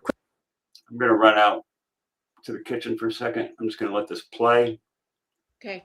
Be right back. Quick disclaimer before we go any further. We are going to be talking about self-unaliving, and I cannot say the official S word on YouTube. You know that S word? YouTube doesn't like it. They don't want me to say it. They would rather have me say unalive. So if I use some clever language, just know you know. You know what I mean? I know what I mean. We're good, right? Just know a little piece of my soul dies each time I have to censor myself. But anyway, moving on. This video isn't about who Jeffrey Epstein was. We all know who he was. I feel like that's already been explained. He was a total piece of work. That's putting it kindly. This video is about the night he died. I want the timing in one place, the medical findings in one place, and the procedural failures all in one place. And yes, of course, I'm going to give you my opinion. Because when you stack the timeline, the documentation, the fractures, and now this market, it doesn't really feel clean to me. So let's rewind, all right? Cue the intro. Wow, wow, wow, wow, wow.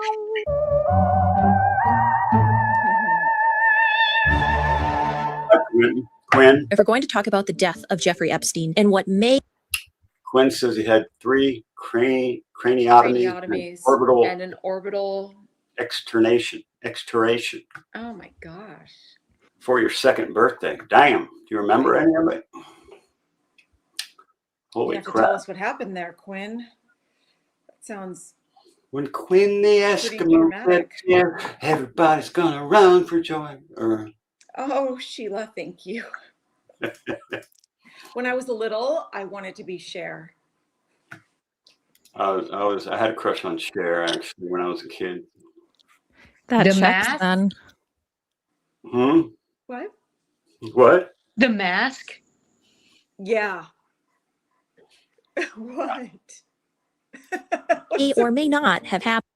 We cannot start with the morning he was found. I want to start weeks earlier because the ending of this story doesn't make sense unless you understand what led up to it. I think you need all of the alleged facts. July 6, 2019, Jeffrey Epstein is finally arrested and taken to the Metropolitan Correctional Center in Manhattan. This isn't just a small town jail. This is a federal facility. And at this moment in time, he is one of the most high profile.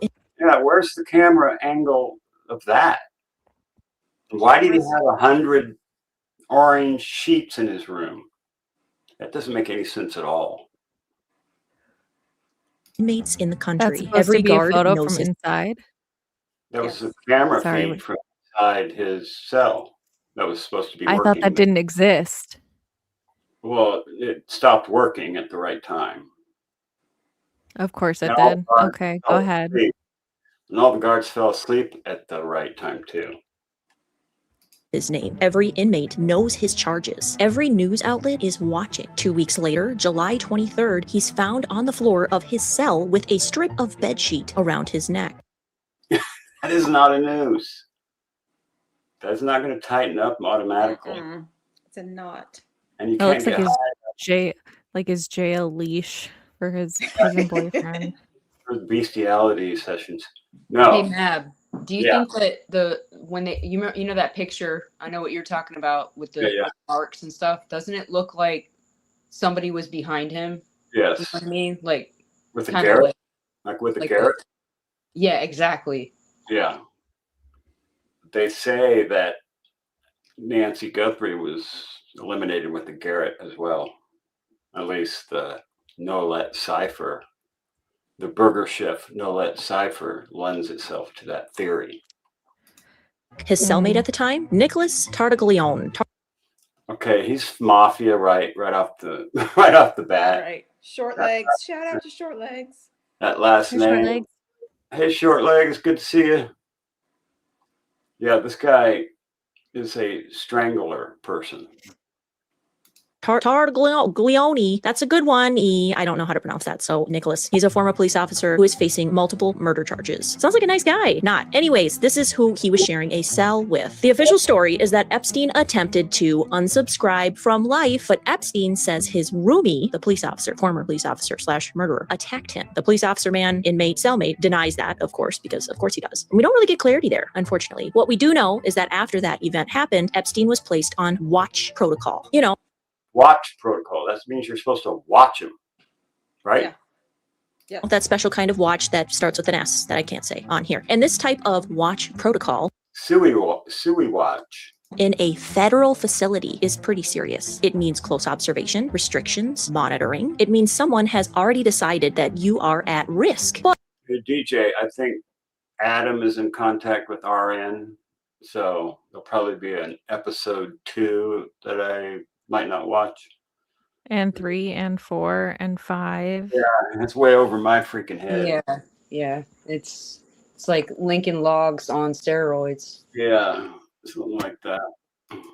But that doesn't last long for Mr. Epstein because 1 week later, he's taken off of that protocol. They're just like, he's fine now.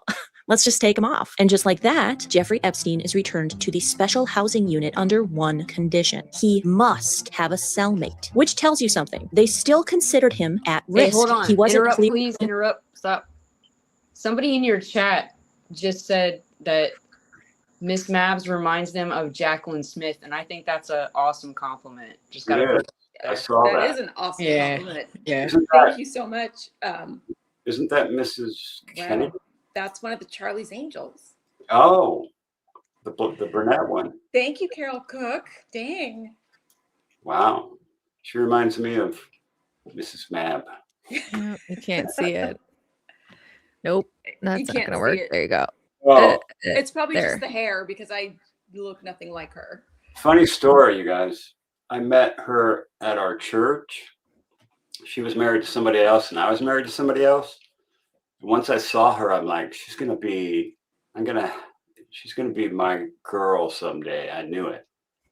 And I was married to somebody else, and she was married to somebody else, and it eventually happened. That's kind of how my life rolls, like that. It's weird. So is it like a flirtationship? You guys No. eye each other across the pews? No, I her across the what do you call it? The kids. You watch the kids. We watched the children- kids. We did children's, like children's school ministries type of is where I saw her. Like CCD? Just children's ministries. She was with a friend of ours, Lynn, and I'm like, wow, she's gonna be my old lady someday. And then, yeah, I'll tell you more stories later.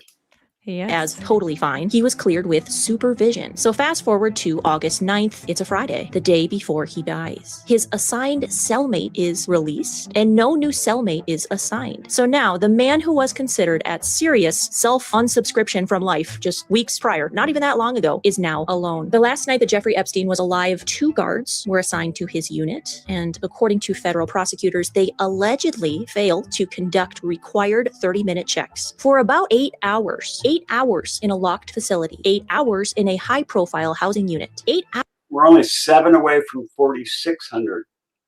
Sub up if you can.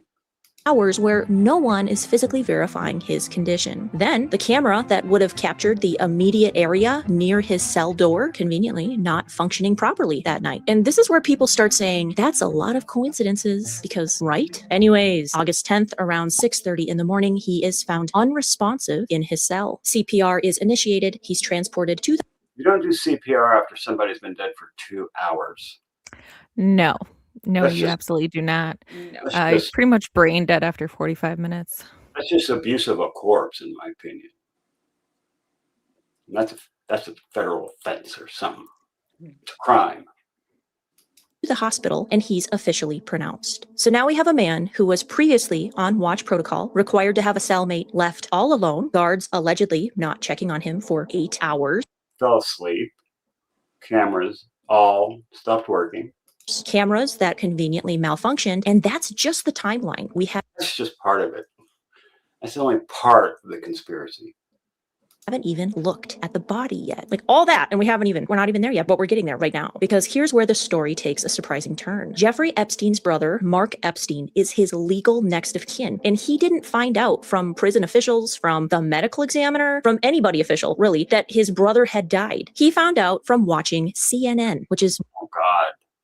Who watches CNN? Are you kidding me? That's wild to me. terrible. Yeah. Notifying the next of kin after a death is like death investigation 101. There's proper protocol, but it wasn't done here. So Mark, feeling something is amiss, something is off, he hires Dr. Michael Baden to observe the autopsy. Dr. Baden, if you don't know who he isn't just some internet doctor with a hot take. Wrong, right? What's that? Sorry, it's Michael Baden. Sorry, I had to correct her. Yeah, some people just don't get enunciation. This was really interesting to read about. He's a forensic pathologist who has been involved in some of the most high-profile cases in modern American history. He's worked on cases connected to JFK, O.J. Simpson, George Floyd, Aaron Hernandez. He's served as chief medical examiner of New York City. He has decades of experience examining bodies and testifying in court. He was there to observe the autopsy of Jeffrey Epstein, and that matters because now you don't just have the Office of Chief Medical Examiner conducting the autopsy. You have an independent forensic pathologist watching and documenting what's being found on the body in real time. And what Dr. Baden publicly said afterward is what made this story explode, because it wasn't just about the fractures. He also stated he believed the time of death for Jeffrey Epstein to be about 4:30 in the morning. 2 hours before they found him. That means he would already have been, lividity had already set in. The color had already gone out of his face. Yeah, you wouldn't take any sort of medical intervention on somebody that you find deceased that is cold to the touch. You would already know that they were gone. You wouldn't even attempt. Hey guys, Mab, did you I'm not trying to get all conspiracy on everything, but did you hear, like, at some point when this came out, maybe it was like recent, I don't know when they released this information, but I remember hearing something not that long ago where they were trying to say, I don't know whose stream I was watching, but they were showing, and it was somebody reputable, you know what I mean? But they were showing like the view, you know what I mean? Like the security footage or whatever from the prison, you know, guards and stuff, and like the view on the door that he, like, of his cell, and then some other angle. And they were saying like the footage that they had like, you know, handed over was proof that it didn't show anything. Like there was no way for them to definitively prove, like, somebody was able to maybe go into his cell, you know what I mean, and do, or somebody that was already in there. I don't know, because that was the thing that came out in the very beginning, wasn't it? That the guy that was in the cell with him. Did you ever hear the guard that was there that wrote that thing where he says that, here it is right here. Sorry, man, I didn't mean to sidetrack you. No, you're not sidetracking me. Anonymous, 8/10/19. Not saying anything after this. Please do not try to dox me. But last night, the night Epstein died, after the 4:15 in the morning count, they took him medical in a wheelchair, cuffed in the front, but not one single triage nurse says they spoke to him. Next thing we know, a trip van shows up. We do not do releases on the weekends unless the judge orders it. Next thing we know, he's put in a single man cell and hangs himself. Here's the thing. The trip van did not sign in, and we did not record the plate number, and a guy in green dress military outfit was in the back of the van, according to the tower guy who let him through the gate. You guys, I'm shaking right now, but I think they switched him out. Okay, that's from one of the people that were there. Did you get like was that from like a Freedom of Information Act thing, or, you know, something like that? Straight up from Twitter, when it used to be called Twitter, that was posted anonymous from one of the people who were there watching, guarding. Oh. And I also have pictures of Ghislaine that's in jail right now that doesn't look anything like Ghislaine Maxwell. Right. She looks like a totally different face, nose, hair, everything. And can I just interrupt you real quick, man? Like, if there's anybody in the chat right now that wants to speculate about, you know, what he just said about, you know, Ghislaine doesn't look like Ghislaine, like, let's just, anybody that's in here right now that's above the age of 40, all right, and anybody that's been around during the Iraq and Desert Storm and all that stuff, we all know that Saddam Hussein had lookalikes. Okay? He did. That was an absolute fact. Many. Absolute fact. So why wouldn't that be something that would happen in the United States when we have the best, probably the best in the world of what do you call it? Plastic surgery and, you know, the stupid special effects, people that work in the movie industry, all that stuff. So why is it too far-fetched to believe that is not her? I'm sorry, but it's not. You can't Oh age my like that God. in just the amount of time. I know the stress and all this stuff, but That there's is no her way. right there. There's no way that Look that's at that her lady. I'm nose. sorry, Look at but her that's not Yeah, her. nose. she looks I don't way care what different. anybody says. That's I'll, her and I'll her father. That's her and her father. Her father was big time Mossad, right? So was he. Did she turn Eastern She just Asian in jail? went into jail and turned into a totally different person. Jail makes you look like Kim Jong-un? Yeah. I mean, Benny Johnson did a segment on this. I mean, this is Oh not, my God, I can't look at her now. it's not her. They're both out. Come on, man.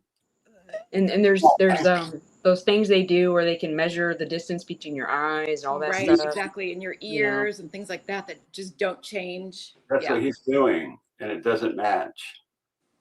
Using AI analysis for facial recognition, these two images are not the same person, and it's clear that is for two different individuals. Pay attention to the ear levels and the whatever.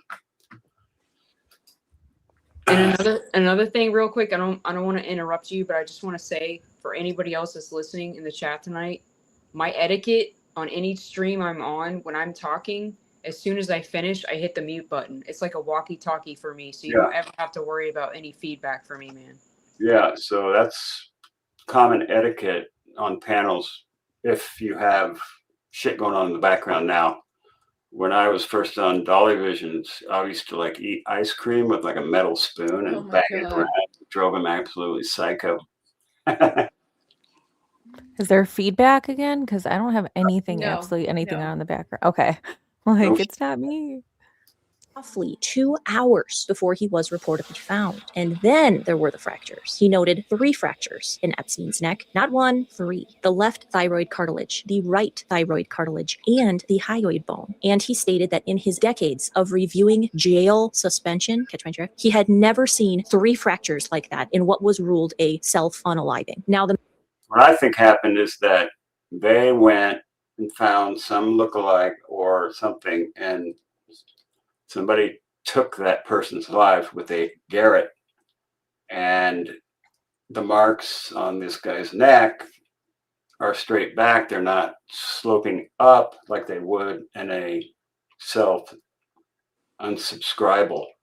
I think it looks like someone who is allergic to shellfish that went to an all-you-can-eat crab leg buffet. Yeah.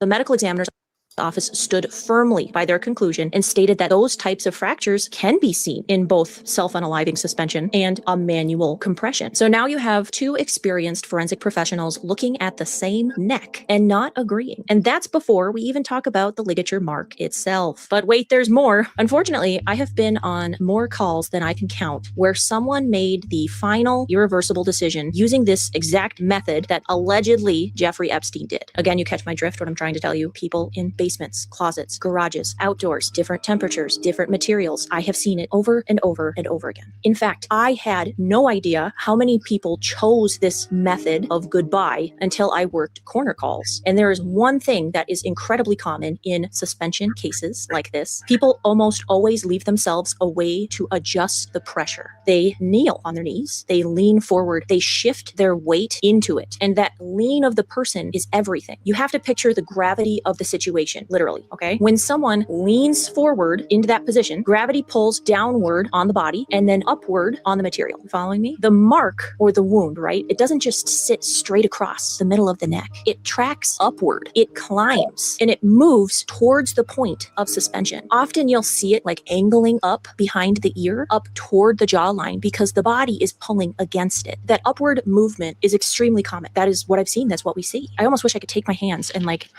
I don't even know. Like you would see it. When I look at that image that Jeffrey Epstein's brother provided in that. Hey, can I ask you a question real quick? Yeah. What's the deal with everybody with these DJI mics and holding them? Like, why not just put it on you, bro? Like, why do you gotta hold them?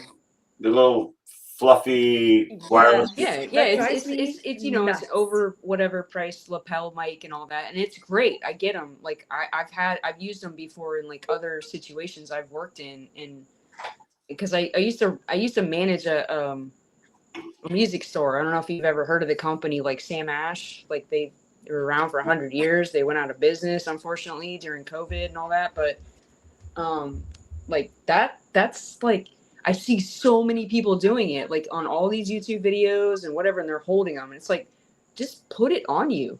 Yeah. Like, you I know, don't like either. Why would you hold it when you could just clip it on your shirt?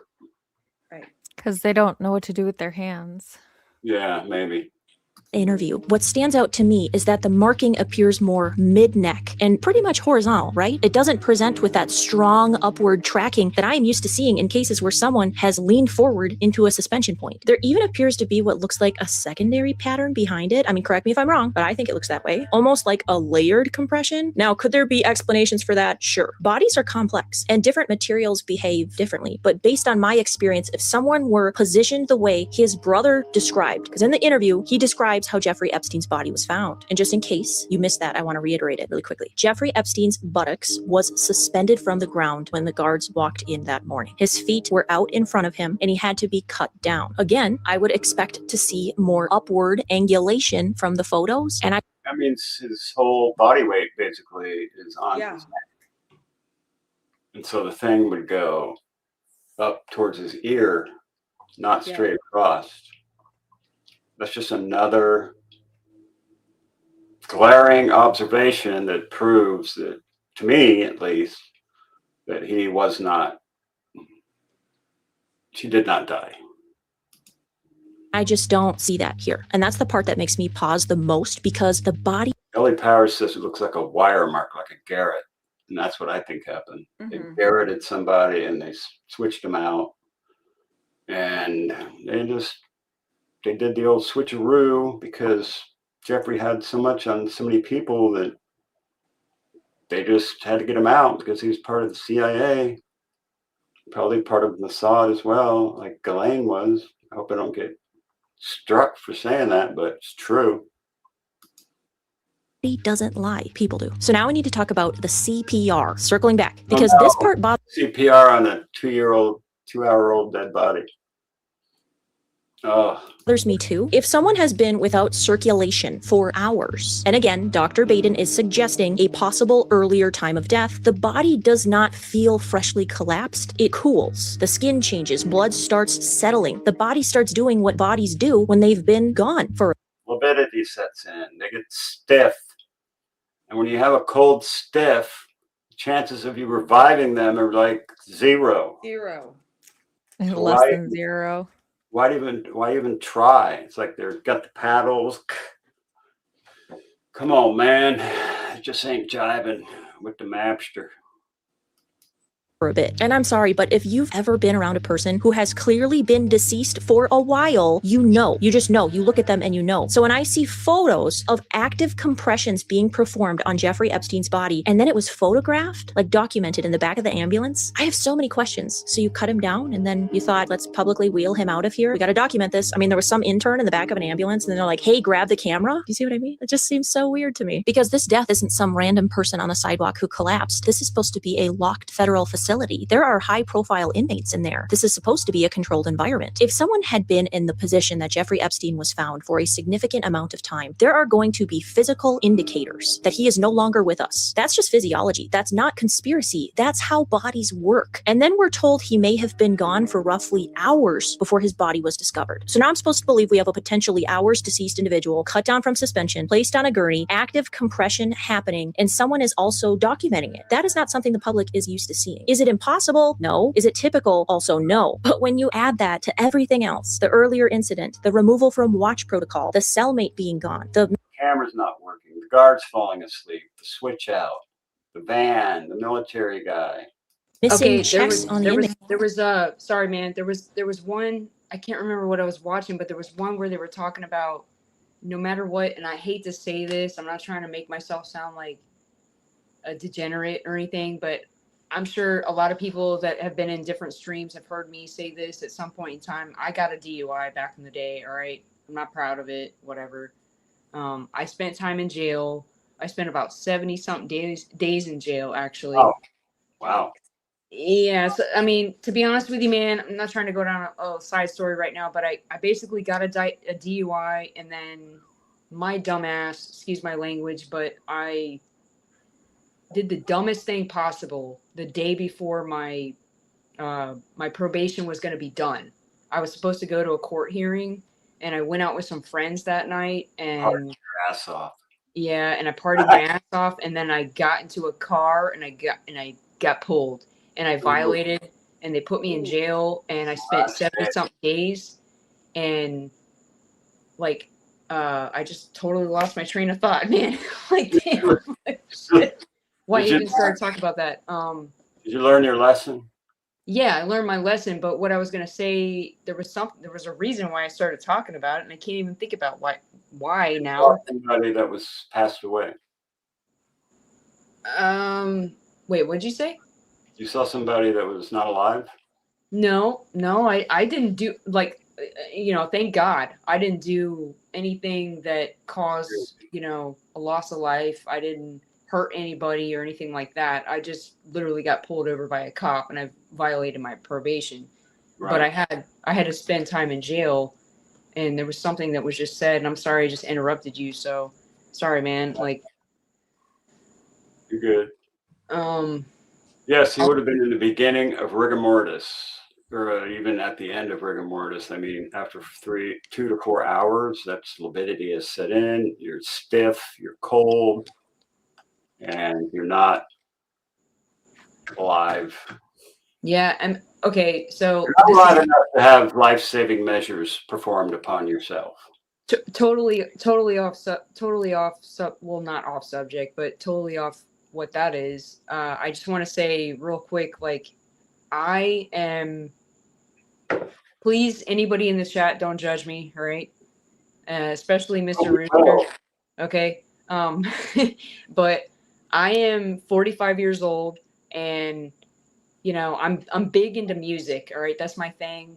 Obviously, also I'm big about like military and my mom and all that stuff. But my thing is music and art and all that. And I remember, like, when I was 14 years old, I was with my mom. We were out to dinner. We were sitting at a restaurant. It was actually a bar inside of a mall. And we got done with dinner, and then I went to this spot to go peruse around. And on the radio inside of this place that I was looking, they announced that, Kurt Cobain had been discovered, right? And it was like a big deal. And to be honest with you, I wasn't really that big into Nirvana at the time. I was actually into like Pearl Jam, it was just like one of those people. And but over time, I got really interested in the case and, all the details. And I don't know if anybody remembers, but they actually had an Unsolved Mysteries that they put out about him, and then they put out documentaries and all this stuff. They put out the stuff that, about Courtney hiring the investigator and all that. And the only reason I'm bringing this up right now is because we at some point, Michael Baden got brought into this, right? Yeah. And the reason why I bring it up is because Michael Baden, that forensic, whatever you call it, he was one of those people that came out and said that even with the amount of heroin that guy was used to injecting into himself, that no matter what, nobody in their right, and it's just impossible for anybody to have injected the amount of heroin that he did and pick up the gun and shoot himself. And do what he, people say he did, and right. Granted, the guy was depressed. He wrote a lot of depressing songs and, whatever. And, and a lot of times somebody will be taken out because there's somebody who's inheriting the royalty stream. Exactly. And the last two lines. A lot of speculation been over the years. There's always been people that are like, oh, like Justice for Kurt. There's all these websites over the, this and that. But I'm telling you, man, the logistics or the evidence in that case, if anybody can go and look at it, if you take a map, you know what side a shotgun shell ejects on a rifle, all right? Yeah. Now, if you flip it around and you're aiming it at yourself, what side is that shotgun shell going to eject? That's not the side that the shell ejected when they discovered him. So that was just. You're saying it was that just the shell in the rifle or in the shotgun backwards, it wouldn't even have gone off. exactly. The dude was like 5'4". He was having to put his toe inside of the trigger and all this. It's just. Well, and the last two lines of the note. Sorry, man. I didn't mean to get on a rant about that. You're fine. Go back to your topic. Sorry. I went. Can she hear me? Yeah. Sikorsky, can you hear me? I'm gonna have to go back and I'll go and come back in. Sorry. Okay. I was like, I don't think she can hear me because I was like talking to her. I did my high school. We had to do like a persuasive piece to sway someone to one side or the other, and that's what I did my speech on, was if he unalived himself or if it was a paid hit. But why are you do not spotlight me? Well, you're talking, so I'm Why are you doing spotlight. that? Can't see me. Okay, there's Sikorsky. Oh, hello, Sikorsky. Yeah, I did my high school persuasive speech on if he did that to himself or if Courtney Love hired a hitman. Wow, that's amazing. I love that. The fact that you did that. That's awesome. Yeah. So I love it. We could go down a rabbit hole. I'll have you on my show. We can talk about that whole thing. Back to the video for a second. Yep. It's pretty good. Short.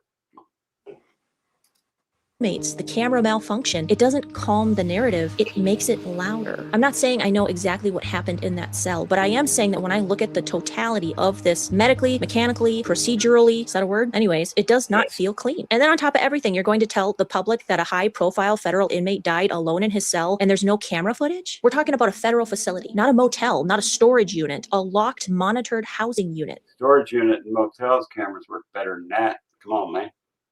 And yet the camera that would have captured direct activity directly outside of his cell, the one that would have shown who came and who went, who approached the door and who didn't, it wasn't functioning properly that night. Now, there were other cameras in the facility, cameras that showed the guard station, cameras that showed other angles, but the specific camera angle that would have given the clearest view of that tier, corrupted, gone, unavailable. And I need you to understand why that fuels speculation. Because if everything is exactly as it's always been presented, if this was just a straightforward case of a man unsubscribing in custody, then video would quiet the noise. Yeah. Video would answer questions. Video would end most of the debate. But there is no video because they suppressed it, or it doesn't exist, or it did exist and they got rid of it.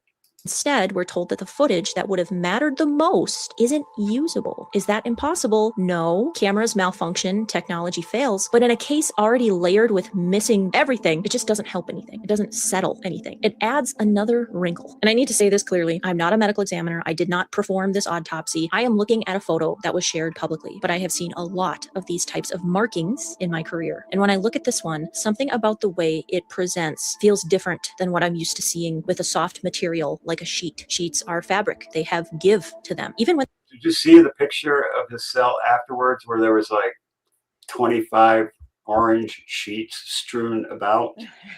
Wasn't he a potential unsubscribe risk to begin with? So he shouldn't have been in a cell by himself anyways, let alone a cell by himself with 800 sheets. Yes, he should not have had 35 sheets ripped into pieces ready to tie together. No. when they're twisted up, they don't usually leave a super sharp, almost layered looking compression unless something very specific is happening. And what catches Like a carrot. my eye in this image is that it looks pronounced, almost patterned. There's that main band across the front and the middle, and then what almost looks like a secondary area or line behind it. Now, could that be from repositioning? Could that be from how high it was tied? I mean, again, bodies are complicated, but when I hear bed sheet and then I look at that marking, my brain doesn't immediately go, yep, that tracks. It just makes me look a little harder. I don't believe it. Before I wrap this up, I do want to say something that I've been thinking about. Mark Epstein is his legal next of kin, and Mark Epstein knows where his brother is buried. It's kind of secretive. There's no public record of cremation, which means technically, if he wanted to, Mark Epstein could request an additional autopsy. He could have another full forensic examination done. He could even have Dr. Baden oversee it again. That option exists. So I do should exhume his ass and do it again.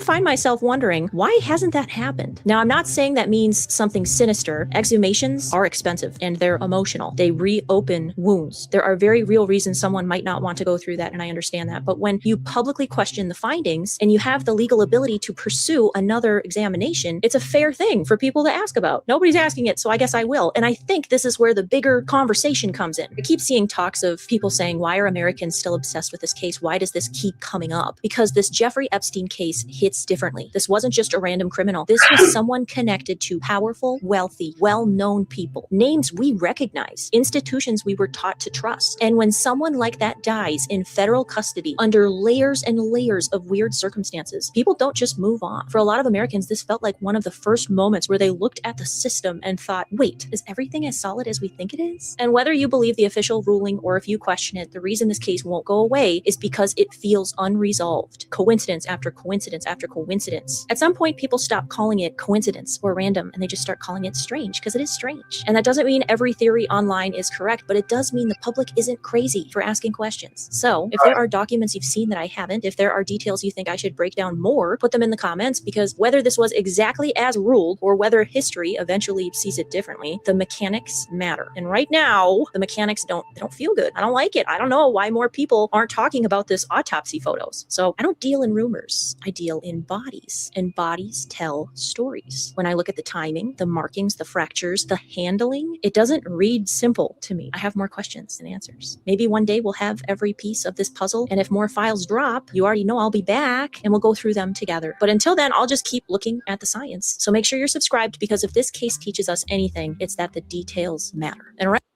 around here, we always read the details, and I don't believe in coincidences. I gypped you on mango kisses last week. I felt so bad about that. If you're new here, you get mango kisses. We talk about some deep topics on this channel, and to kind of lighten the mood a little bit before you leave, to hopefully send you on your way for a good week, I typically give you some mango kisses. If you don't know what a mango kiss is, a mango is the love of my life, and she has a very long tongue. They're magical kisses. I don't know if you knew that, but they're magical, so hold on. Okay, here we go. I know, I'm sorry. They missed you on Monday. Can you just, no, a nice kiss. Don't bite them. Just, no. Oh, what about a good one? Oh, man. Come on, man. It's silly as shit. Oh my gosh. Oh, Lord. No way. So, given what we know about the Einstein not unaliving and what Savannah Guthrie did with all of these survivors of his that she interviewed, and I believe she had a lot of material that she was going to come out with, but she was stopped by her producers. This was way before she interviewed the 7. So, and Cameron is in military intelligence. So could he have gotten some kind of a word that Nancy Guthrie could be in danger of abduction and took preventative action and hid her out and let this whole thing play out like an abduction? Is that possible? You guys think? What's the end game, though? The end game is mother lives and Epstein doesn't get his revenge. No, not that. I mean, like, does she come back? It's No, like, she it's never really, comes back. She lives happily ever after and dies, and they all get to visit her in the French Riviera or wherever they got her hidden. I'll believe anything at this point, to be honest. I don't know. Maybe. I'm not buying what I'm seeing. Nothing makes sense. They didn't search, really. They're not. I mean, we've heard nothing from Annie. We've heard nothing from Tommy. And I've said my theory so many times. They have known for a long time. They've known for a long time. That's why they want us to stop paying attention. That's why they want us to stop going to the neighborhood. They want it to turn cold because it's not actually a real case. That's why Nanos released the scene after 30 hours, because that was his part of the deal, was to screw that up. And, you know, have the homicide guys who have never processed a homicide You don't hear anything?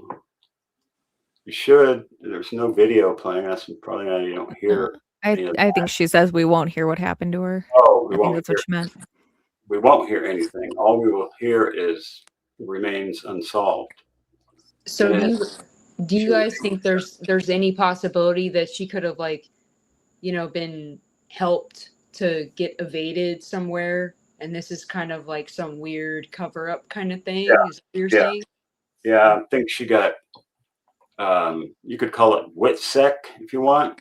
Yeah, I could see that, Yeah. honestly, way more than all this other, you know, speculation and, Yeah.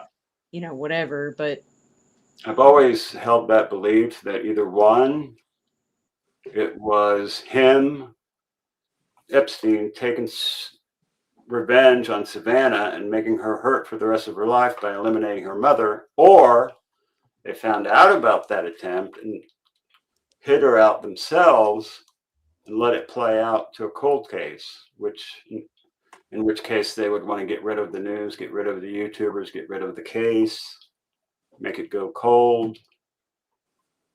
And so that's kind of where I'm at, and everybody thinks Mab's nuts. He thinks, you know, one thing I hope, Mab, I really hope this doesn't turn into. I know you're not much older than me, man, but I really, really hope this doesn't turn into like a God, I'm trying to think of her name. Kennedy situation. Nope. I'm going way farther back, man. I'm going back to the 80s, man. Natalie Wood. I really hope it doesn't turn into a case like that. You know what I I mean? think Natalie Wood was murdered. Me too, bro. Me too. I remember the Yeah. case. I was in high school at the time. Yeah. She didn't drown. No. I don't know. Ask her. No, you know what's really you know what's really messed up? I'm sorry, guys. I got to interrupt y'all real quick, but me, you know, I was born I was born in 1980. She died in like 80, 81 or something like that. Graduating high school in 81. Yeah, growing up though, you know, I idolized James Dean and, you know, What was her husband's name again? I can't remember. Who? Huh? Her husband. What was his name? Robert Wagner. Robert Wagner. And it was Robert Wagner, Christopher Walken, and there was somebody else aside from the, you know, the boat captain, obviously, on the boat. Yeah. But I recently just watched a documentary on Amazon the other night, and, you know, it's kind of old. It was a couple years back, but like, man, you know, my mom, she passed away back in 2010, and for years my mom was so adamant, like she, you know, she was paying attention to that, like we are right now, you know, to this case. Yeah. And I remember being young, like, you know, in my, you know, 8, 9, 10, 11 whatever years old, like, you know, in the early 80s late 80s and 90s. Natalie Wood was already gone at that point, obviously, but my mom used to bring it up all the time. She would talk about it, and she would be like, you know, I really think that, you know, Wagner knows something, Christopher Walken knows something, and they're both just, you know, we're never going to know anything. And you know what I strongly believe is the one person that really knows what happened is Christopher Walken. And I think that the way his demeanor is and his style and all that, he's not going to say anything. Kind of like the Robert Blake situation. Yeah, exactly. Like, it's just that one. It's that power thing, you know. It's like, and it's sad because it was probably something stupid, you know, like, see, with these people who make lots and lots of money, when you're like not really rich, you have things you aspire to. You know, if I had, you know, $10 million, I would do this, that, and the other. And you get that much money and you do this, that, and the other. And then all your bucket lists are checked off. Then what do? You start getting into weird shit because you're already so rich that you've already experienced everything that's normal. And then you start going to the abnormal. and I'm sorry, but like, I'm looking at your chat, and Nanette Dukenes 591, she just mentioned, like, I remember Elliott Smith case. It's another really odd case. I liked him. Okay, Elliott Smith is one of my favorite songwriters of all time. All right. That guy is everybody. If anybody in the chat knows who Elliott Smith is, he definitely was into drugs. He was depressed. He wrote, sappy music and all that. Like, if anybody's seen, Good Will Hunting, he wrote one of the songs that was part of the soundtrack. It got nominated for an Academy Award and whatever. I can't remember exactly. I think it was like 2003 or something like that. It came out in the news that he supposedly unalived himself by stabbing himself in the chest. Okay. Yeah. It's still to this day, that case is actually open because they have never been able to actually prove that he did it to himself. And there's been so many different like forensic people that have come in and have analyzed this, analyzed that. And I'm sorry, man. It's just like you said. It's like when there's money involved, and you're rich or you're famous, or it's so easy to just kind of push it to the side. Oh my gosh. Hold them there, Miss Mab. They had a problem or they were depressed or, whatever. And I just don't think it's that. I just don't believe it. You know what I mean? Like, I feel like, what if you take somebody who's, super famous, but you put them in a regular situation and you throw in like the Natalie Wood situation. I watched that documentary. It's on Netflix. It's from a couple years ago. Anybody can go look it up. And if you watch it, her daughter is sitting there talking to Robert Wagner, and he literally sits there and admits to getting angry and arguing with Christopher Walken about some other, drama that's going on with them. And my strong belief is I think it was a simple domestic thing. I think she overheard them. She got in the middle of it. He got all aggravated, and who knows, one thing led to another. I hate to say it, but, he tried to say that she drank too much and he went to bed or something like that. He woke up and, like the dinghy was gone, but he never heard it cut on and all this stuff. I don't know, man. I don't know. I just feel like, when it walks like a duck and it talks like a duck. Probably a duck. You know what I mean? Yeah, it's probably a duck. Look, it's your cousin. You have a kitty just like my kitty. Oh my God, you guys got twin kitties. Got twin kitties. Gorgeous. What is this, cat day? What's your kitty's name? Jack. Jack? Oh. George and Jack. How old is he? Be 5 in October. Georgie's 5. Look at Miss Mabs. Do you have a Maine Coon? No, he's just a regular old black house panther. Just a rescue kitty. He's got that flowy, like a Maine. I used to have a Maine Coon. Sorry. Don't chew on my cord. He was a rescue from a hoarding situation. So, his mother was. You drove him from Phoenix, Arizona or some shit? We got him in Flagstaff. But it's an Arizona kitty. Hi, Adam. What he is. Hi, Patriot Pride. Yeah, I gotta shout out to Adam too. Adam, you better get on that Nintendo Switch, man. You told me you get on it today and you didn't. You never sent me an email, man. What's he supposed to do? He told me, he was like, I'm gonna get on it. I promise you, I'll send you an email. He's gonna probably be on me because I'm calling him out. I'm not calling you out, man. I love you, man. You're Adam's a good dude. You're just download Animal Crossing and then we can just play Animal Crossing. No. Here's the thing. Adam, there was a night where I was there. We were trying to get the likes up to a certain amount, and I decided I have a Nintendo Switch that I was just like, I'll give it up, Oh, I remember. Yeah. And so we gave it up to one of his mods actually won it. Yeah, I think 101. Yeah. Yeah. 101 got it. 101 SB. Yeah. Every time I go into his chat or anybody else's chat where 101's there, I'm like, hey man, I'm trying to help you get that switch, you know, and it's at the point where I'm not trying to dox him or anything like that. And I told Adam, if you need me to just mail it to him, I will, you know, because 101's in Florida. That's all I'm gonna say. I'm in Florida too. I think right at the beginning when Adam had like 300 subs, I was on his in his chat and I said, get up to a certain amount, I'll give you $100. Dude. Turned over $100 to one of the subs. I don't know who it was, but damn. Well, yeah, I need that love, man. I know. I'll take $100. Hey, look, listen. Adam helped me last night. Thank God. God bless Adam. Because last night I called in. It was you know, I don't know if you caught it, but it was the last call, and I was trying to help him out, but I was also joking around with Mr. Rooster in the chat. So I was like, I'm gonna call. I'll be the last one to call. So I did, you know, and they were probably thankful for that. So I called him. And then I kind of gave him hell a little bit, you know. I was like, "Hey man, you know what's going on with the you know, the switch?" And he was like, "I promise you, I'll get this tomorrow. We'll figure it out." He's probably watching right now, and he's probably like, "Oh, shut up."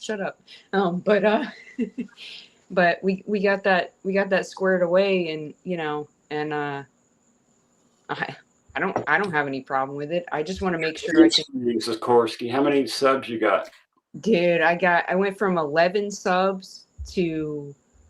I don't know what I'm at right now. I think I'm at like 46 or 47, something like that. 47, so under 100. Yeah. I was really excited for you. Yeah. Sub up Sikorsky 23. That's the name of your channel? Yes, sir. Yes, sir. Sub up to Sikorsky 23. Let's get her at least to a freaking 100, right? Thank you, sir. I'm not trying to come in here and spam your channel or anything. You know, I'll come in here anytime, support you, no matter what. No problem. I'm going right now. I like seeing other channels grow, right? Hey, I will share. I want to link us all together. You know what I'm saying? I will never do anything. Zero. You know what I'm saying? I'll never do anything bad on my channel. I'll never say anything bad about you guys. You know what I mean? Yeah, I have a rule. I don't all respect. And the thing is like I met one of the viewers that watches you guys. He watches in other chats too. It's Mr. Rooster. Like you see him in the chat. He's great. He's awesome. He's one of the funniest people I've ever met, or not met, should I say? But virtually met. Yeah, we joke around with each other. We go into other chats and we find each other, just like Cindy Lou and all these other people that I know, and you know, Shauna, like everybody. We all know each other. You know, we're all like family, just like Patriot Pride says. You know, Adam, love you to death, man. We're all family. I would do anything 53. For you guys. If I swear to God, if I had like, she has 53. If I had an unlimited like bank account and I could just like do what I wanted right now and wouldn't have to work, you know, a real job on paper. Man, I would love to just be on YouTube all day long, just doing anything, helping anybody. I would love to donate to, you know, Juice and those guys. Like, I'm gonna be honest with you guys. I'm not totally, you know, agreeant to everything that's gone down, but like, I still believe in our, you know, First Amendment rights and, you know, freedom of speech and all that stuff. So I support anybody, just like Adam says. Like, he might not agree with everything that their channel, you know, says or puts out there, but we're all together in this. You know, we're all trying to do our thing on this platform that we're lucky that they don't restrict us in other ways. You know what I mean? And I'm all about just sharing, you know, sharing the love. You know what I mean? Like us sharing our opinions and stuff and trying to, you know, not offend each other. And even if we do offend each other, we can agree to disagree, right? You know? My email right here. Yeah, and Sikorsky, you'll have to hit me up and let me know. We will figure out a time. We'll do a whole thing on Kurt Cobain. Yes, please. I would love to do that. Email, and there it is, mabinvestigates@gmail.com. I'm gonna be pleased, and I will throw. This is the thing. I will throw all you guys, whatever I gotta do, I will hyperlink all your stuff on my stuff too. I'm just learning as I go right now. You know, I've had a YouTube channel for years now, but it was just for dumb stuff. I didn't really know what I was Look at doing. my, I got my whole green screen now. Yeah, dude. I got my shit together a little bit now. You definitely got your shit together. You got your shit together more than I do. If anybody's watching me, they can see that I got like, you know, a bunk bed behind me and, you know, whatever. But People probably just think I blink really slowly because my camera's always freezing. So I'm just constantly in slow motion every day. be honest Like with a you, sloth. your mic, whatever the heck you're using, you sound the best on all of us. She does? Yeah, she does. She sounds the best. Do I sound any good? You sound good, but I'm using I have my my mic right here. I can hold it like this the whole time. And then everybody would be able to hear me. I really wish I was still working for the music store because I would totally hook you guys up. I used to run the Sam Ash music store here in Orlando, and I had no qualms about hooking people up with microphones and cables and all that stuff, man. Like I've been in the music industry since I was like 22 years old, and I'm 45 now, you know, and I got the low budget setup. I got like a little webcam up here, a microphone, and a green screen. That's it. hey, you look great though, man. Like I said, Patriot Pride said he'll join us in a minute. Sorry, go ahead, Sikorsky. Yeah. Get on it, Patriot. Let's get on it. Patriot Pride, he's driving or something. He said he wanted to come down and do a meet and greet sometime while we're in Florida. You know, He said, I'm on my way back, guys, and I'll join you in a few minutes if you're still going to be there. Yeah, for How'd sure. I do? Do I sound like Adam? Well, ICAI, hello, good to see you. Mab, when was it that you were down here in Key West? 3 weeks ago. Yeah, see, and you know what's sad, dude? I lived in Florida. I was actually born in Florida back in 80, but like I didn't live here the whole time because my mom obviously was in the, you know, military and all that. But I ended up back here in 2003 when I was 23 years old, and I've lived here since. So now I'm 45. I've never been to Key West. Really? And when I found out you were coming to Key West, I was like, oh man, that sucks. Like if I could go down to Key West, I could meet Mab, you know? But yeah, like move all different I can do different stuff and we'll be there next year. Yeah, but I remember hearing him. It was a stream the other night where he was like, I don't want to go down to Florida more than twice. Like, you know, he was like, I don't really want to go down there more than I have to. You know, I totally get that, man. It's not the greatest place to be, you know. Sometimes when the weather is just right, it's perfect. But otherwise, we had a beautiful time. It was excellent weather. I had I'm glad. You guys look at the pictures of the landscaping thing? Yeah. Oh my God. I'm glad you had a good time though. That's awesome. Hold on, I gotta scroll through all these pictures all the way back. Mab, guess what? What? I got up to 1440. Man, I'm telling you, whatever mic you're using sounds amazing. Seriously. Moana. And it doesn't even need to be anything crazy. It just needs to be better than what all we're using, you know. Mayono. It was like 40. It was on sale on Amazon for 45, but I think it was normally 55. Yeah, you did good. You did good. It sounds great. Daphne's Case Files told me to get this one, so shout out to her. Is this the grass side that I got done? Oh, look at that. I mean, I'm gonna if I want to do some kind of live on my channel, I'm gonna have to get a better camera. I'm gonna have to get a better mic. I'm gonna have to get all these things. And I have no idea what I'm really doing, and that's what I've been kind of like dabbling around and joking around with Mr. Rooster in different, you know, chats I've been in lately, and he's been kind of helping me out a little bit and motivating me. And then, you know, the more I go into like you know, Patriots streams and stuff and talk about my mom and stuff, I feel bad for doing that, but you know, some people like will message me like Shauna and like all these other people, and they'll be like, hey, I want to hear about your mom. I want to hear all these stories. So I'm like, you know, maybe I'll post some stories about my mom, you know, tell some stories or whatever. And, you know, whatever, you know, but at the same time, like, I just want to have like a open just discussion with everybody, no matter what, like no matter what we're talking about. Because I feel like, honestly, I'm not trying to sound cheesy, but I feel like YouTube is the closest we've gotten to free speech in America, even though it's regulated in some ways. And, you know, what's the other one? What's the other platform that's easier? Kicked? Rumble. You talking about Kicked? Rumble. Okay. Yeah, I haven't been on there, but you know what I'm saying? Like this is the best we have.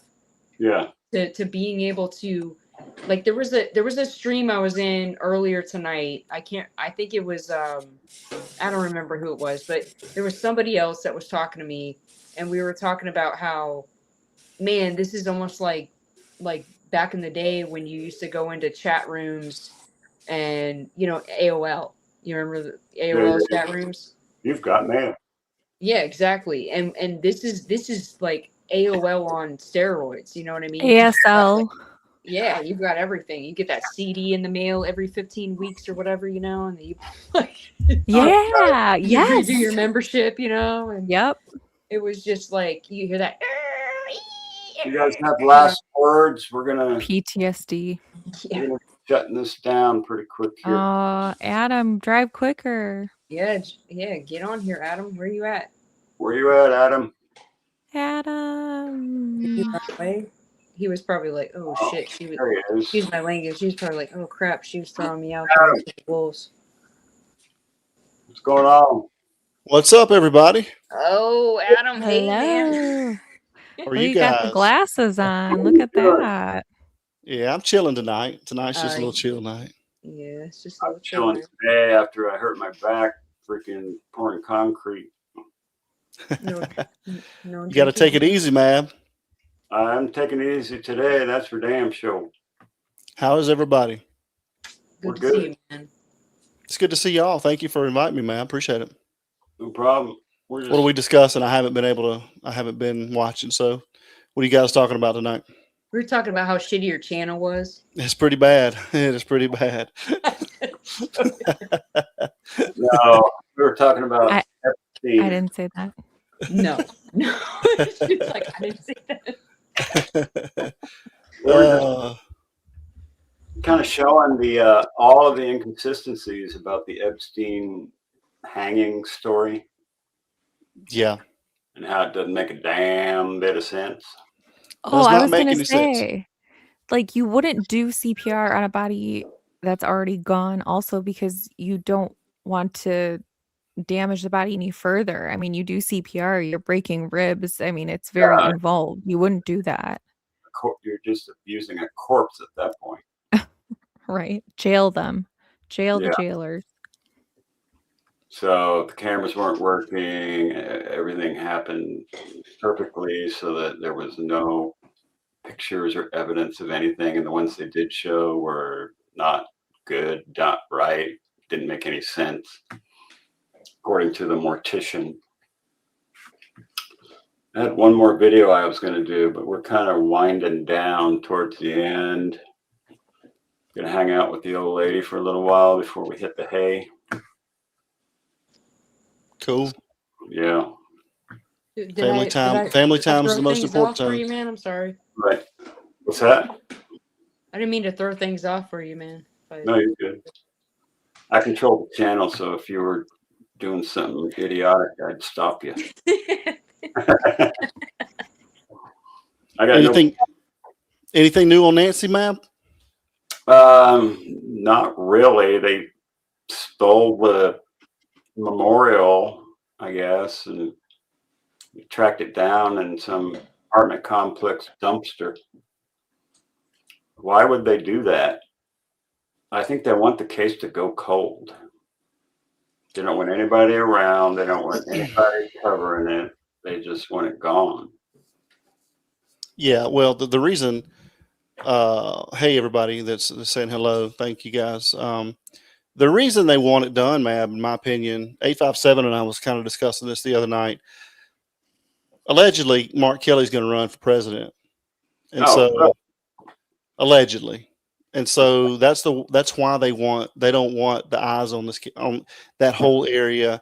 They're trying to keep this under the radar. But I mean, to me, what doesn't make any sense is they're doing the exact opposite. Yeah, because they're bringing more eyes to themselves by not putting themselves out there trying to understand things.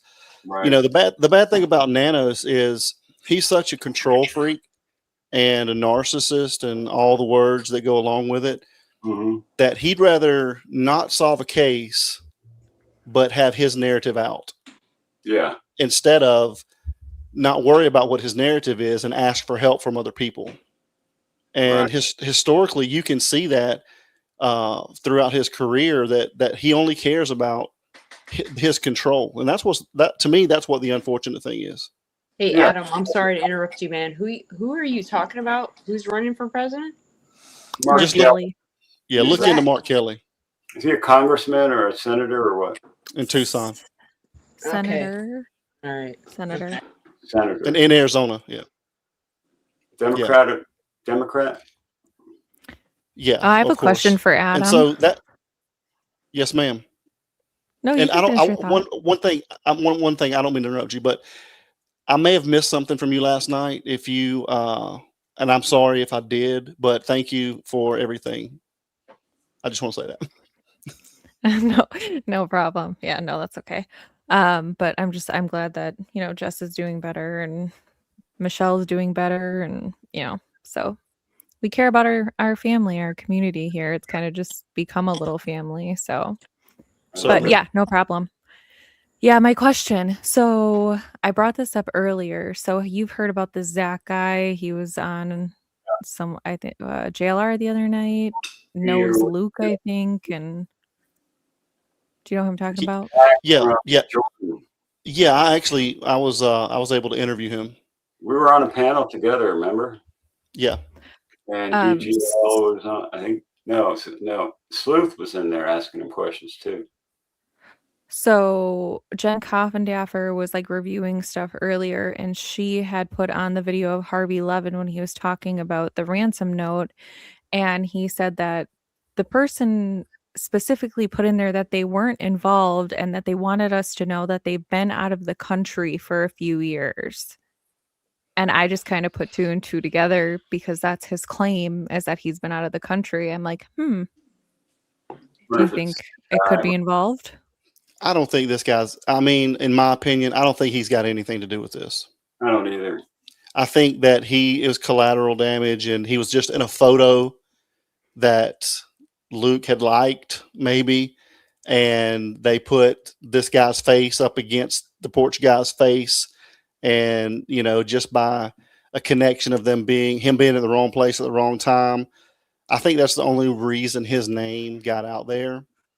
And to that point, the FBI never contacted him. He contacted them.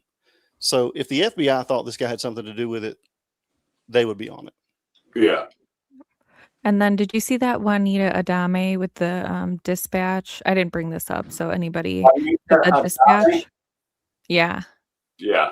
Saw that. So that map, if you look at where MG Motors is compared to that last arrow that she has on there, it's not far away from each other, and that's the one where the masked people were breaking into a car or trying to get into a different car or something like that, and police were called. This map here, right here. My opinion, she's talking about the map out of her neighborhood.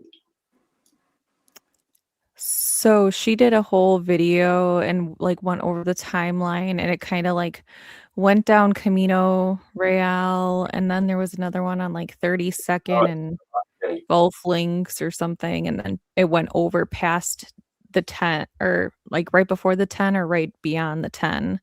But it shows all the different ways into Mexico through the Indian reservation. And this is how you get to Nogales down here. 92, is it? can't really see it, but My opinion on that, guys, and I don't know if any of you guys saw the piece we did on it, but the place that happened, the proximity was very ironic. And so, if in fact the 911 call was legitimate, the child, we don't know what age the person was that saw this, allegedly thought they were breaking in cars, but in actuality, in my mind, I think they may have been changing cars, and it was only a 3-minute walk from Annie and Tommaso's last home. So anytime you're committing a crime, obviously you want to be in an area that you feel comfortable with. So maybe, and again, this is alleged, not defaming or slandering anybody, but maybe they were changing cars there to put her in a different car. That car goes one way, the other car goes the other way, and now there's no proof of it. Just thought they were robbing cars and called 911. Yeah, but MG Motors isn't far from that last stop either, so there could be a chance that maybe someone else was waiting with a car over there if that place is involved. And then the second one, the one that's way east, like the furthest east, which was on like that 32nd and whatever, when they heard the lady screaming, that dispatch call, there is an auto body shop right there. I didn't look at like who owns it or anything like that, but I thought that was interesting. It was a blue Malibu. That car with the lady hanging screaming. Yeah, I remember. I remember everything about this case. Been following it from day one. Well, I'd love to know what happened to Luke's car. Yeah, I'd like to know what accident he got in that tore his car up, and when. Isn't it on CCAP? Because he got a ticket for it. Friday the 13th is when he got raided. No, I thought it was on like the Circuit Court Access website when he got in that car accident because he got a citation, right? I don't know about that. Did he get a citation as he wrecked the Charger or whatever it was, Challenger? I don't know. I'll look it up right now. There, man. There you are. Adam, you there? I'm here. Hey, man. What's up? You let me down today, bro. No, I actually did the other. I did the other end of it, trying to get the address. So. Oh yeah. No, like I said, man. No matter what, whatever you need, like I'm not relying on you. I just need you to tell me what to do, and I got you. I know, and I appreciate you, but yeah. I got to get that part of it before I can get the other part of it. I understand. Because I asked bodies in one night in Tucson a few days ago. Chef cleaning up the waiters. I don't. Have you guys heard that? Okay, I got it. I got a question to ask y'all real quick. I'm sorry, I don't mean to interrupt anybody that's talking right now, but like, what's the deal with the fact that, do y'all remember back when they first were talking about the restaurant? Mm-hmm. Why haven't we heard anything about Well, this? the guy from the restaurant said the FBI never even showed up there to question anybody. Bruh, I'm thinking, like, I hate to say that like that too, because I'm not like, you know, that's just me. I like to throw that out there, like, bruh. But I do that all the time too. Yeah, thank you. I really I find that hard to believe, man.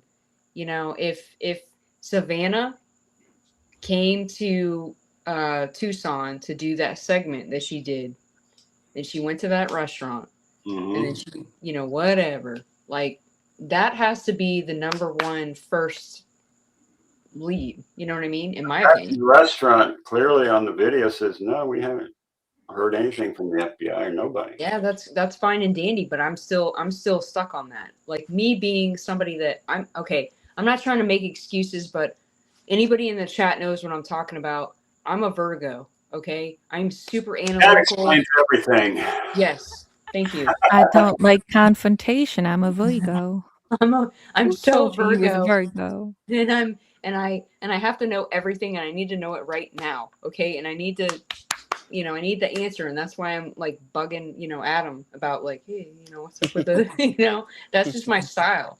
I don't mean to be annoying about it. It's just the way I am. And So you're just explaining why you're a pain. yeah. And I just honestly, like, I could be a pain in the ass all I want in somebody's ass. But like, to be honest with you, man, just think about it. If your mom or your aunt or your sister or whoever went missing and, and somebody in your family was involved in the media, the way Savannah is, and they had a, segment that they did at a local restaurant that was in the area where she lived, wouldn't that be one of the places that you would be focusing on the hardest? Just one of them, at least one of them, you know what I mean? And I know they've thrown it out there, but what have we heard about it? Barely anything. And, the gloves and, this and that, like, I don't know, man. Like, it honestly, like, if I hate to say this, I don't want to sound cheesy or anything, but I swear to you, on my mom's grave, and, Adam knows what I'm saying when I say this, if I had the money to just throw around, I swear to you, I would be making such a stink about this. And these aren't even my family, so I really don't understand why your mom, who's 84 years old, and you covet her, you adore her so much to the point where you've even had her on national television to parade her around to show you how to make a bed, but you can't get out there and march your ass down the street on the all street that she lives in. But Drew's and what's his name, Criminal Network, Alex or whatever his name is, can go out there and act like he's taking a pee and get busted, arrested for being a nuisance in the neighborhood. But they're more focused on arresting people that are being a nuisance in the neighborhood that their mother, who's been abducted. Yeah. Like, they don't, you know what I'm saying? Like, me personally, I'm serious. I'm no disrespect. If this clip gets clipped right now, I'm saying this right now. No disrespect to you, Savannah Guthrie, but there's YouTubers out there that are more concerned about trying to find your mother, and law enforcement in the local area is more concerned about pressing charges on these people that are just trying to help your family, because it boggles the mind. You got to realize this is all about Sheriff Nanos's ego. That's all it is. I'm beyond that, man. I'm sorry. Like, guys to go out there and arrest those guys with a warning that if they didn't do it, they would face disciplinary actions by him. Exactly. Yeah. Exactly. But what he said was, I'm not going to quote him directly, and don't ask him again because he'll give you a different answer. That's why you can't ask him the same question twice. However, he said, we'll give you a citation, or we'll give you a warning. You come out there, we'll give you a warning, we'll cite you, and then you'll know not to come back. But if you come back, then we'll arrest you. You're never cited Criminal out. Network didn't get exactly. Yep. Just a bunch of bull. We got 10 minutes till the end of the stream. That'll be 3 hours. I'm sorry, Mab. I'm glad you ran it tonight, and it's been a great stream. And I have to say it though, man. No matter what, like, I just want to scream. You know what I mean? Like, I think everybody that's involved in this wants to scream at the top of their lungs right now and be like, "What the F is going on?" Like, seriously, like, how many days has it been right now? And I know there's people, there's kids, there's children, there's all kinds of people missing in this world right now. But this is just proof to everybody that there's something else going on. Like, there's no reason that there shouldn't be any transparency. Like, everybody is so used to the fact that everything has to be kept hush hush by law enforcement, FBI, whatever, whoever's involved. I don't care. Just put yourself in the place of the fact that this could be your mother, or this could be your grandmother, whoever, because I've lost my mom and I've lost everything I have. And that's why I'm so passionate. And it just infuriates me to think that there's no, where are we standing right now? Like, the fact that we're sitting here having a stream about the fact that this 84-year-old woman is missing, you know? Say 1:37 today. Exactly. Oh no. What? It's almost midnight and I just looked at my email and I got 3 more reports from my FOIA request. What did it say? Well, I mean, they're the additional reports from the arrests and everything. So I guess I'm Florida. not going to bed anytime soon. You submitted them to Arizona? Mm-hmm. FOIA for the arrests of the 2 guys. Yep. So this one, Dude, you guys, oh, I gotta Alex. tell y'all something real quick. I didn't even know how to do FOIA requests. All right. And personal experience recently, I had a person that I was in a relationship with that I've known since I was like 6 years old. Right. And they were from my old like neighborhood back in Virginia. I'm down in Florida. All right. This person lives in Virginia. I don't care if I'm doxing them. I'm not going to say their name or any of that crap. But basically, we were involved in like a long distance relationship for a couple months, a while. It was almost a year.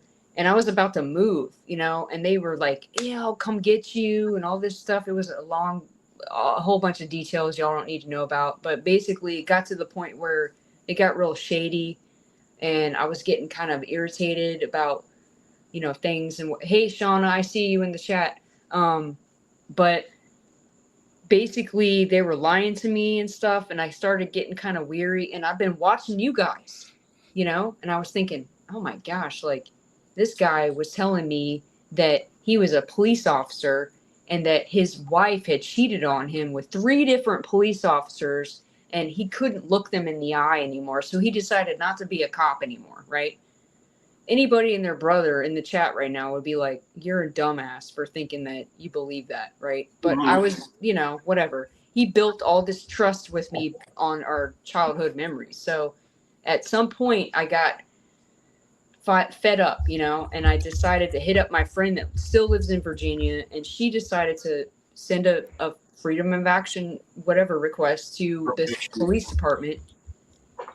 Come to find out, she calls me like, you know, a couple weeks ago, and she's like, I don't know what to say, but you know, I got the results back, and he's never been a police officer. He's never even been employed as a city employee, even with this city, right? And it was like a kick in the gut, you know. It was seriously like, because you have no idea when you know somebody from your past, you know, from your childhood. We got 2 minutes left on the stream. Sorry, man. I don't want to take up your time, man. All right. Any last word? I love Patriot Pride and I love Mab Investigates and anybody else that's been in the chat tonight. I love everybody. All right. Well, I love you too, We love you too. Sikorsky. We'll see you next time. What about you, Justine? I'm just looking at these because I wanted to make sure Oh, that. you should email them to me. Nice try. I'll email them to you after I'm done reading them. No, but I will, you know, I'm not like that, of course.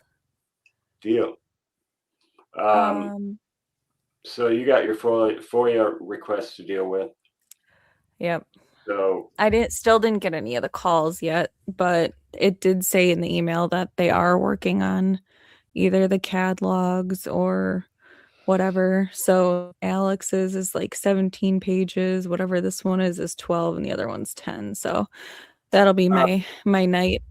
But I'm gonna get out of here. Thanks for having me. Nice seeing you, Adam. And good to see you. I'll let you know when live scheduled you can come hang out again. Sounds Yeah, good. you keep saying you're gonna let me know, but you never do. You want me to email you? Yeah, let me know. Email both of us. Okay. All right. 10-4, guys. Have a good night. Peace. Me and you, Mab. Me and you, Mab. Me and you, brother. Hey, I'm proud of you, man. Keep up the good work. I hope your back gets to feeling better soon. Feels pretty good now. I might take tomorrow off too, just to make sure that it's good. Yeah. So what's your plans? You gonna stay on Nancy? You gonna start covering some other things? What's your plans? Yeah, we've got to start mixing it up a little bit. Yeah. There's a lot going on right now. Yeah. The one in South Carolina is interesting. The workout woman. Yeah, it's so unfortunate, but it's very interesting. Check into that. Yeah. You might like that. I've already saw a couple of streams on that. Yeah. And my wife's interested in it, so we'll probably dig into that one. Yeah, it's a good one. Yeah. But anyway, well, thanks, brother. When's your next Richard? Sunday. Sunday? Yeah. All right. Sounds good. Just locked it in tonight. So Sunday it will be. It's gonna be a good one. It's gonna be on the Burger Chef cipher. So Yeah. that's the one everybody wants to see. Yep. But I'm proud of you, Mab. I appreciate you. It's always an honor to be up here with you, man. So thanks for everything. We appreciate you, man. Yeah, brother. Have a good rest of your night, okay? All right, buddy. See you. Bye. See you. It's the Mabster left, all alone by himself. I appreciate you all coming out and hanging out with us for tonight. Me and Mrs. Mab love all of you guys, all you new members, Madonna, Maria, Lori Shortlegs. We will check out. I'm going to check into that case and we'll do a live on that coming up pretty quick. But I'm getting out of here right now. So you 150 people, we love you. Good night and have a good tomorrow. Peace.